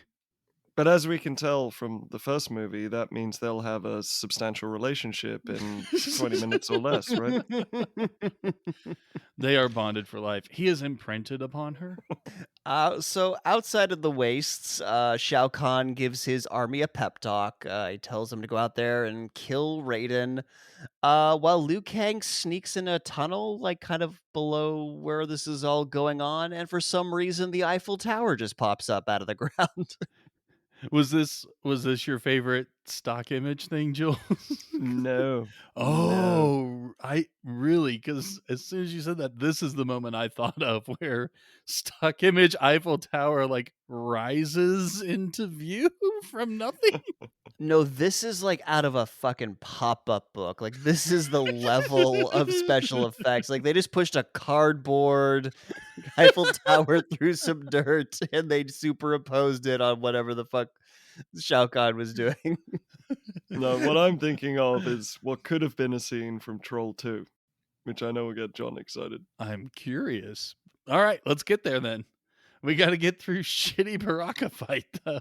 Oh, yes, because Liu Kang, he gets in through this pipe that conveniently leads you right into the middle of the bad guy lair. Starts lowering Katana, uh, her cell, like he finds the crank that brings it down. And Admiral Akbar shows up. Yes. Except without any emotion. Oh, yeah, it's Baraka. Who's Baraka? Oh, no, I meant, Katana saying it's a trap. It's a trap. Oh, it's a trap. I would not dare insult Admiral Akbar by comparing him to this Baraka. Or sorry, this guy in a shitty latex mask. In a pirate outfit. Yes! Yeah, so who's Baraka? They're not gonna fucking give this guy a name. You should know. You should have bought Mortal Kombat 2, peasant. Yeah, so guys, it's crazy. The movie ended here because Baraka pinned Liu Kang to the ground, got his neck between his arm blades, and sliced his head And off. Yeah. fucking decapitated him, right? Yeah. Very surprised. You know, the Pirates of the Caribbean music kicked in and rolled credits. Just kidding. The fight continues. And after knocking out Baraka, Liu Kang gets attacked by. I'm just gonna check my notes here to make sure I get this right. More Barakas? Like two extra Barakas come out of nowhere? Kicks one of them into Dr. Evil's fire. No, he kicks one of them who turns into Rain falling into the fire again. It's literally the same shot. It is the same shot. Oh Oh, my it's He kicks amazing. him so hard he turned into a different species. god. Well, anyways, he defeats them. I don't know, like two of them, like the two that attacked him disappear. Well, like the last one is the one he kicks into the fire. So the fight's over. Don't think about it too hard. Freeze Katana. They have a nice little hugging moment, but they're interrupted by Shiva, who says the date's over. And my question for you guys is, how did she know that they were romantically attracted to each other, not just two good friends hugging? Well, I assume because dating in Outworld is very celebrated. They got the apps before we did. She gets denied her fight sequence because I'll say, but yeah, now it's instantly over. Speaking of what the fuck happened to that character, she just gets a thing dropped on her, and that's it. That's it. She gets crushed by the cell because Liu Kang chucks a Baraka sword at the last remaining chain holding it up. So go fuck yourself, Shiva. crushed by a falling elevator. That's a new one. So back at the this place where where Raiden had his fight with Noob Saibot was like the old royal palace of Outworld before Shao Kahn took over. That's where I guess Katana and Sindel before she got turned lived. And Raiden tells Katana that the only way she can break Shao Kahn's spell over her mother is through the power of love. I could not stop what the fucking at that statement. Like the power of love is going to end the curse. It's I mean, Jesus And this love is expressed by her like caressing her mother's arm down to her hand and then giving her a smooch on the forehead. True love. Huey Lewis started singing. That's the power of love.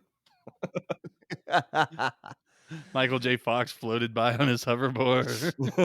So yeah, this obviously doesn't work as Sindel wakes up and is still evil because the power of love never solved anything in the real world. Like Jesus, this is not a thing, people. I just wanted the mayor of Imagination Land from the South Park episode to show up and say, that was fucking stupid. Obligatory South Park reference. We finally got there. And so Sindel then whips her hair back and forth, whips her hair back and forth, and whips Raiden with it. And this is where we get the Jade's a double agent reveal. Oh god. Well, Sindel had another like I forget the full lie, but like telling Katana that she never loved her.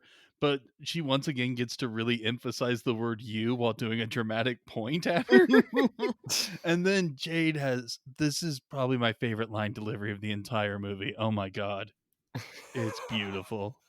They're like, "What? Oh my goodness, how could you betray us?" And she just looks at him and goes, "It was so easy." No, that Oh, doesn't man. answer the question, though. It's the best line. It almost diminishes the fact that, she was already labeled by Liu Kang as someone who betrayed him.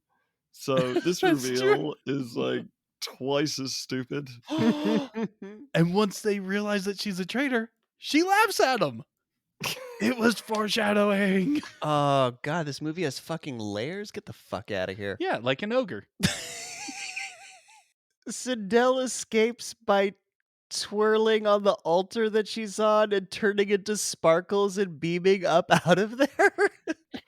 Well, I have to say, I couldn't tell because I had a seizure right then and there. My God, that was some serious strobing. Yeah, she also has the power of lightning strobes. And so while everybody is distracted, Jade sneaks away like she's Elmer fucking Fudd. She's seriously in the background and does this kind of like glance around and then and slinks away. Oh, it was the best exit. Oh my And God. then they get done and like everyone's just kind of looking around like what the fuck was that? And Liu Kang just walks to a window. Just walks to a window and looks out and Jax walks up and looks out and he's just like Jax has had enough at this point. Yeah, they've all kind of had enough of Raiden. They're like pissed at like how things are going, especially now since it doesn't seem that Sindel is in any way the key to closing the portals after all. And yeah, Jax decides to be racist to immortals. Oh, wait, what does he say? He says anyone who's not human should should leave this group. So immortals, anyone who's in any way not human. Yeah, basically like, hey, if you're not a human, we can't trust you, you filthy immortal. But Jax, like, Raiden totally gave up his power getting us here. But they notice that Raiden has the same tattoo that was coming off of Melina and Cyrax. Oh, sweet. We get to have more exposition. Yes, we get to have much more exposition. Awesome. There are certain special lines in this, though. Your dad's an elder god? I don't know why that made me smile so much. I love how Raiden takes forever to get to the fucking point. Oh god, he does. Well, we'll try and get to the point a little faster than rated. Yeah, so basically the tattoo is a family crest, lets him travel through portals because his dad is an elder god, and it turns out that his brother is Shao Kahn. So Shao Kahn's daddy is Raiden's daddy, and the tattoos that popped off of the bad guys that they killed were temporary tattoos. Because only if you're in the bloodline you can get it properly, but you can bestow a tattoo as like a like a weekend pass to go through the dimensional portals at will. Like, what the Apparently, the writer forgot that he already put a brother hating brother plot in this movie with Sub-Zero and decided he needed to put another one in because repetition is the key to elegant storytelling. Agreed. Also, I don't think Shao Kahn has this tattoo on his shoulder. I don't Didn't think we ever see him with it. That's Yeah, because it's always been in the same place on the back of the right shoulder. I'll bet he's got it tramp stamped on his lower back. just right on his ass cheek. He turns around and does like the pants rip off so you can see how glorious it is. He party boys it. So cut to Shao Kahn absolutely walloping Jade in the face. This is the point where I realized the only way that this director can do drama, at least with the villains, is to just have them slap each other. Because the slapping, the backhanded slap happens so often. Yeah, he slaps the shit out of her for letting everyone live. And it was like, hey, there's no way we could have taken them on. One, you didn't try. Two, Sindel's totally got Jade's back on this. Yeah, but also like Sindel also let them get away, so why isn't he pissed off with her too? I don't know. Because she's already dead. Oh, yeah, that's Yeah, right. that is true. That's right. That's literally what Shao Kahn says to her. Because she's already died. But it doesn't really matter because Shao Kahn summons the placeholder effect that Jax was fisting to come out of the wall and eat Jade. Yep. Yeah, tells the surviving bad guys that they need to find and kill Raiden, even though he said that Raiden was to no longer be feared. Fear me is. And so Motaro, the centaur dude who we haven't seen in a while, taunts Sindel about her kind of like weakened position in the hierarchy, and he gets a massive bitch slap too, but he's kinda into it. Back at the fucking palace place where we had the Sindel Twinkle Stars twisty thing, Raiden continues to talk about his fucked up family because we're not done with the exposition yet. We had to take a break and come back to it. Raiden exposits so hard the movie had to take a break. Yeah, we needed a bitch slap break, and now we're back to exposition.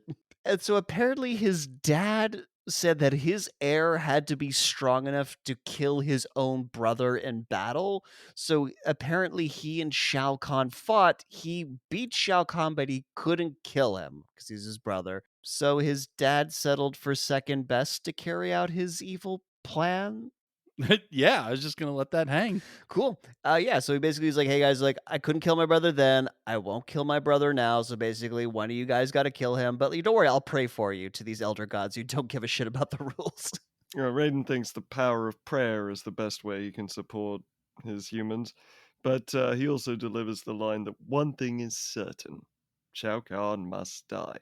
And my note to that is there's nothing certain in this world, Raiden. All the rules are bullshit, all the plot twists all over the place. Nothing certain. Yeah, I mean, that was my hang up as well. Raiden's like, Khan has to die. He has to. One, two, three, not it. Yeah, yeah, Katana's like, I nominate Liu Kang. Liu Kang Yeah, is seriously. he's the protagonist, so he's got to do it. And he gets all crisisy again about how he's not prepared. You know, the thing that he was so sure of himself of 30 minutes ago. You only did the middle test, there's still 2 tests waiting.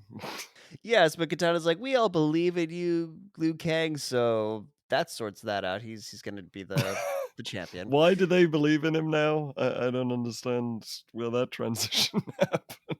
because the movie demands it. Because the weight of the protagonist's crown is heavy. And we move on to our "there's no time" cliche.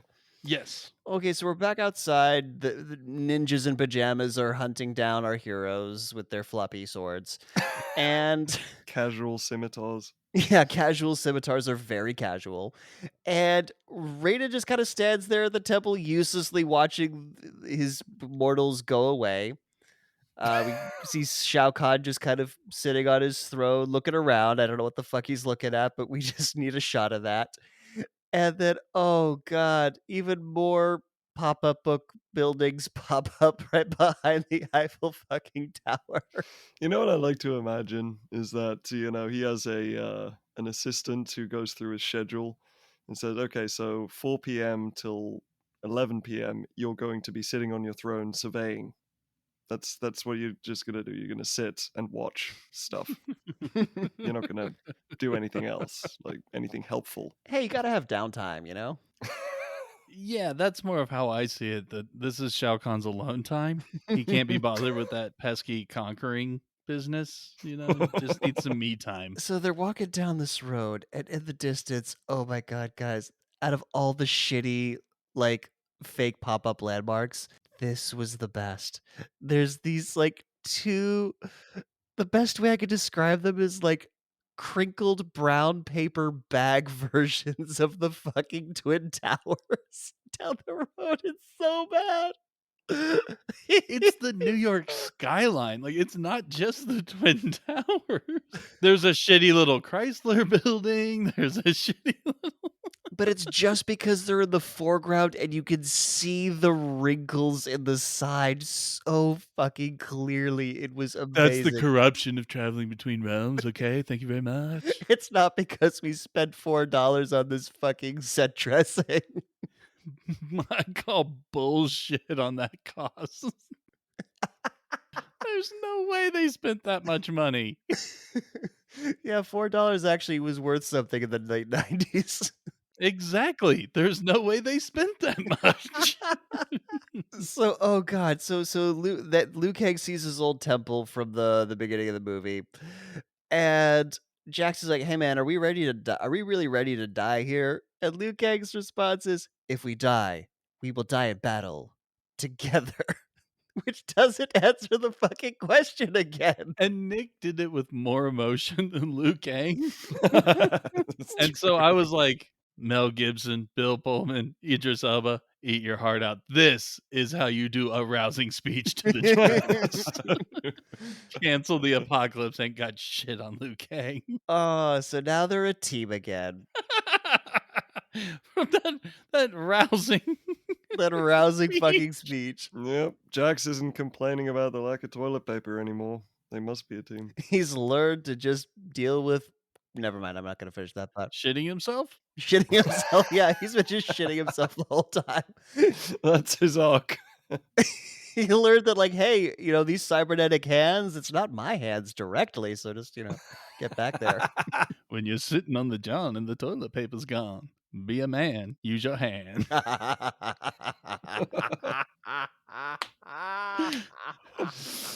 Oh, man. Fuck, I heard that back in high school. That's how long that's been with me. Oh, so waiting for them at the temple are Sindel, Mataro, Ermac, Shao Kahn, and Daddy Dearest. And I love that they like each have their own little space on the pyramid temple thing to pose. This is where we get the "you should have killed me when you had the chance" cliche, right? Yes, because Raiden pops out of nowhere. He manages to like bypass the first few rows of bad guys to get to the tippy top where Shao Kahn and Daddy are. Even though he's mortal, I don't know how the fuck he did this. I just imagine a glorious somersault.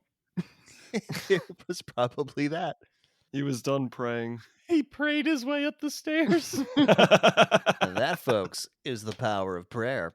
So Daddy tells Raiden to join him on the dark side of the Force, but he refuses because the humans are his family now, not Shao Kahn and Daddy. So Shao Kahn Kamehamehas Raiden, blasts him off the temple thing, and he lands flat on his back. And he's dying, obviously. So everyone's like, "Oh my god, Raiden!" They'll come around him, and he says to Liu Kang that he is proud to die as immortal, and immediately dies. If you weren't mortal, how would you die? Like, what are the other circumstances here that he thought he would die? It's the very definition of being immortal. Yes! This is such a stupid line. Oh, this is a stupid line. In this absolute fucking cornucopia of stupid lines. Yes, this masterpiece of writing. Oh, so Liu Kang is now pissed. And just in case you didn't know at what point of the movie we're in, Shao Kahn yells, "This is the beginning of the end." I guess if he said Act 3 starts now, probably would. Yeah, Act 3 turning point is now. Oh god, so all the heroes pick their opponents. Obviously, Katana's gonna go over after her mother. Liu Kang's gonna go after Shao Kahn. And I love how Jax put this because he's referring to Motaro. He says, "Mr. Ed is mine." See, that's what I'm talking about, man. The rest of the movie, top notch writing. Okay, so there's a lot of fighting goes on, so I feel like let's just go by pairs. Let's go like we're gonna play out each pair's fight because they cut back and forth. So let's start with Kitana and Sindel. This fucking amazing dialogue here because they're fighting and like I think Kitana lands a hit, and so Sindel says, "Is that any way to treat your mother?" Kitana replies, "My mother's dead." And Sindel says, "And soon will be her daughter."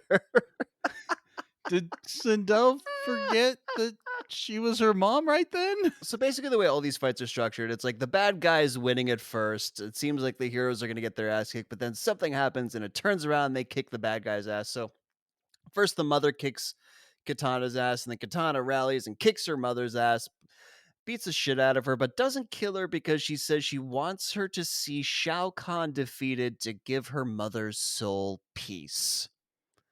Whatever the fuck that means. Real fast. Which character in the sequence says, "I can't take too much more of this"?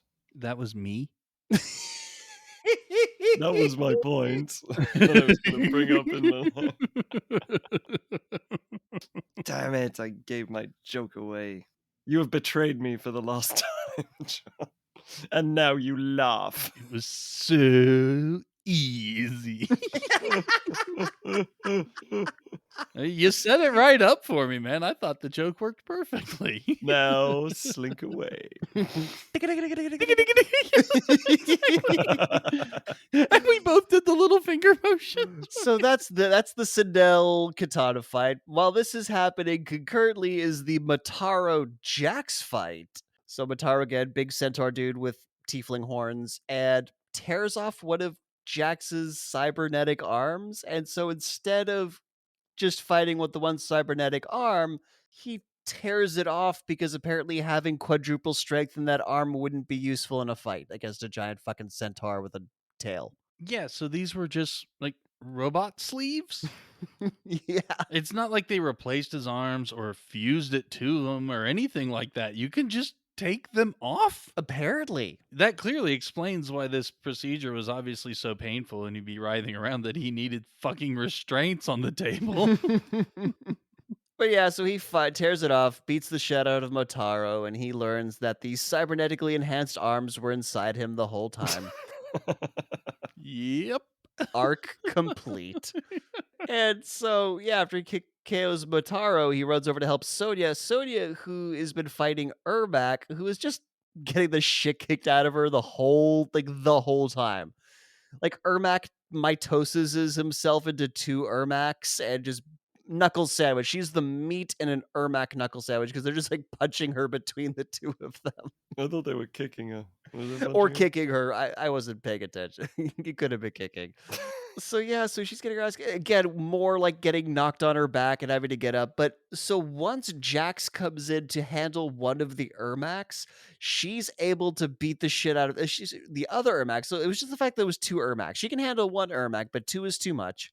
And she does her signature thigh to the neck move that she did in the first one and flips the one Ermac to the ground and snaps his neck.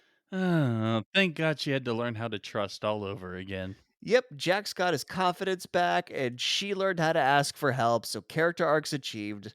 And they both say this out loud so that we know that they've had this character arc. They have told us explicitly that they have arced as characters. And now they will do absolutely nothing to help Liu Kang. As like, it is now time to stand around and watch the main fight. The competition is really heating up in this standing around watching, doing nothing to help. Yep, especially now, yeah. I mean, like Liu Kang and Shao Kahn have been like fighting kind of on and off throughout all these, but like we've done with the minor fights. Now we're gonna focus on the main fight.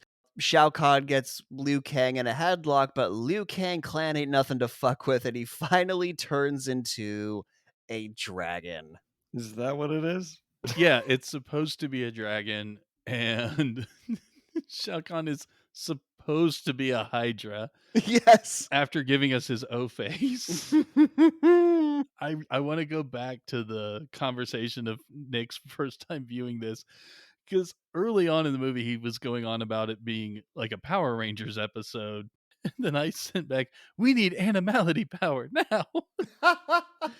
And about 20 minutes later, I get another text saying, "What the fuck is this shitty CGI dragon thing?" I'm like, "Dude, the Zords. What do you It is the swords. This is the Zord fight at the end."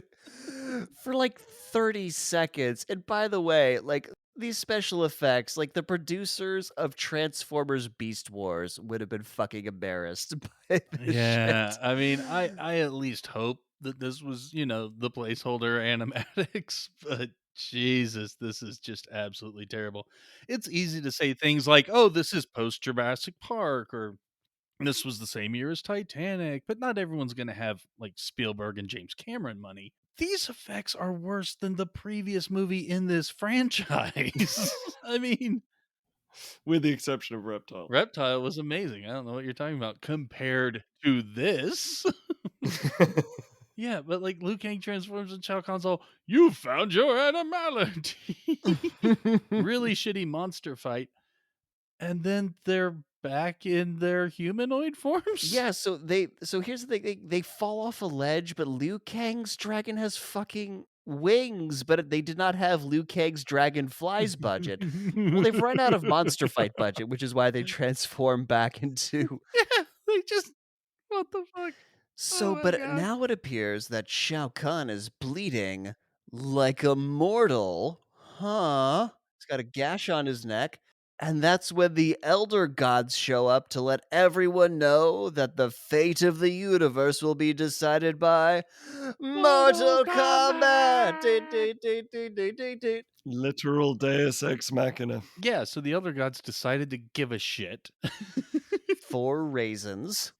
You see, if I'd been Liu Kang at this point, I would say, but that's not the rules! We already won Mortal Kombat. That's my fucking no. Didn't they decide this already a few weeks ago during the actual fucking tournament? But the tournament had rules. This doesn't. So if I want to declare Mortal Kombat now, I can. There's nothing in the rule book that says I can't. I'm gonna go get my ref shirt. Oh, so fighting, my note here is fighting to the greatest song ever written ensues.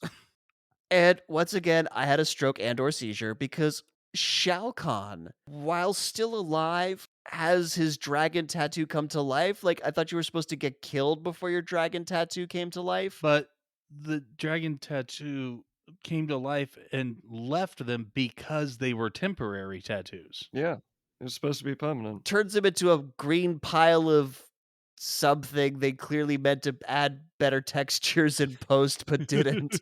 Dad gets sealed up in the square from Superman 2. Yep, Dad gets put in the Phantom Zone. I had that note as well. And then the world gets restored to stock footage. That's the one! This sequence of little electricity next to global landmarks could have been in Troll 2. All the pop-up buildings we see their stock footage counterparts.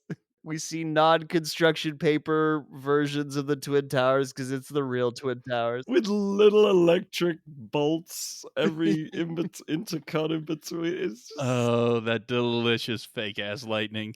So yeah, they're back at the temple and the realms have been separated. They're back at the temple and Sindel looks like she's back to normal. why is she better now? Cause fuck you, Jules. The movie said so. I think that's really the only applicable answer. Because Shao Kahn had a my goo moment. So the elder gods bring Raiden back to life, but they also make him an elder god now. He gets to be an elder god. Katana and Liu Kang get to finally have a really, really bland kiss. Goes with the characters for 90% of this movie, so at least it's consistent. Just like, that really bad movie, just pressing your tight lips together kiss. Just mashing your faces together. The monks are just standing around, by the way, and they will stand no matter where the characters are in position in this set.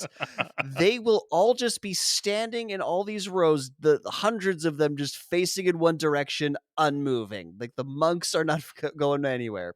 And so Raiden tells them that he's proud of them and that he'll be watching them and that they're family now. And that, folks, is how the Fast and the Furious franchise got started. Shit, so obviously Vin Diesel is Shao Kahn. I'm just trying to place characters now. So Raiden dissolves away, and there's this really abrupt cut to the credits. Like it just It's just like done. done. We're fucking done. You're done. We're not gonna tease a sequel because we know how bad this is. Except as mentioned, they had planned one. They had Robin Shou locked down for 3 films contractually. Like that's they were planning on doing another one, and this did not perform. And that was Mortal Kombat Annihilation. Happy anniversary, guys. It's been a hell of a year. But before we go, as millennials, we know that every movie and TV show has a moral. So, Jules, what did you learn today? Don't kill your brother. Get a friend to do it. Oh my god. For the first half of that line, my thought was, you had to learn that? but then you pulled it off just beautifully. You did have us in the first half. And John, what did you learn? I learned that the best way to help your nearest and dearest friends in a fight is to stand idly by, bored out of your fucking mind. Seriously, if smartphones were invented, like everyone would just be like checking their feed while Liu Kang and Shao Kahn are fighting for the fate of the goddamn world. And I learned that sometimes it takes 2 movies to learn how to believe in yourself and become a family. And before we wrap this anniversary episode up, we of course need to get you all hot and bothered for next week. So, John, what do the folks at home have to look forward to? We are continuing the anniversary train and heading out to the beach for a little more Baywatch. Yes, we are. Oh, so excited. And yeah, we're going to do one particular episode of that. And John, you got a little review to wet our whistles? I've got a wonderful review of the episode in question that we'll be reviewing. Season 4, Episode 18, Rescue Bay. And this user review is titled Critical Kites. You'll understand when you see the episode. Shocking episode for 2 reasons. 1, it's hilarious. 2, they intended it to be. Watch, enjoy. Enjoy, we fucking shall. Oh, God, I've watched this 5 times. And that's our show. If you liked it, please subscribe. If you loved it, please share it with all your friends. And whether you liked it or loved it, we'd appreciate if you gave us a 5-star rating on Apple Podcasts or wherever you can to help others find us. Also, be sure to like our Facebook page and follow us on Twitter and Instagram. Links to all of that are in the show notes. Thanks for listening, and we'll see you next time for another episode of Millennial Rewind.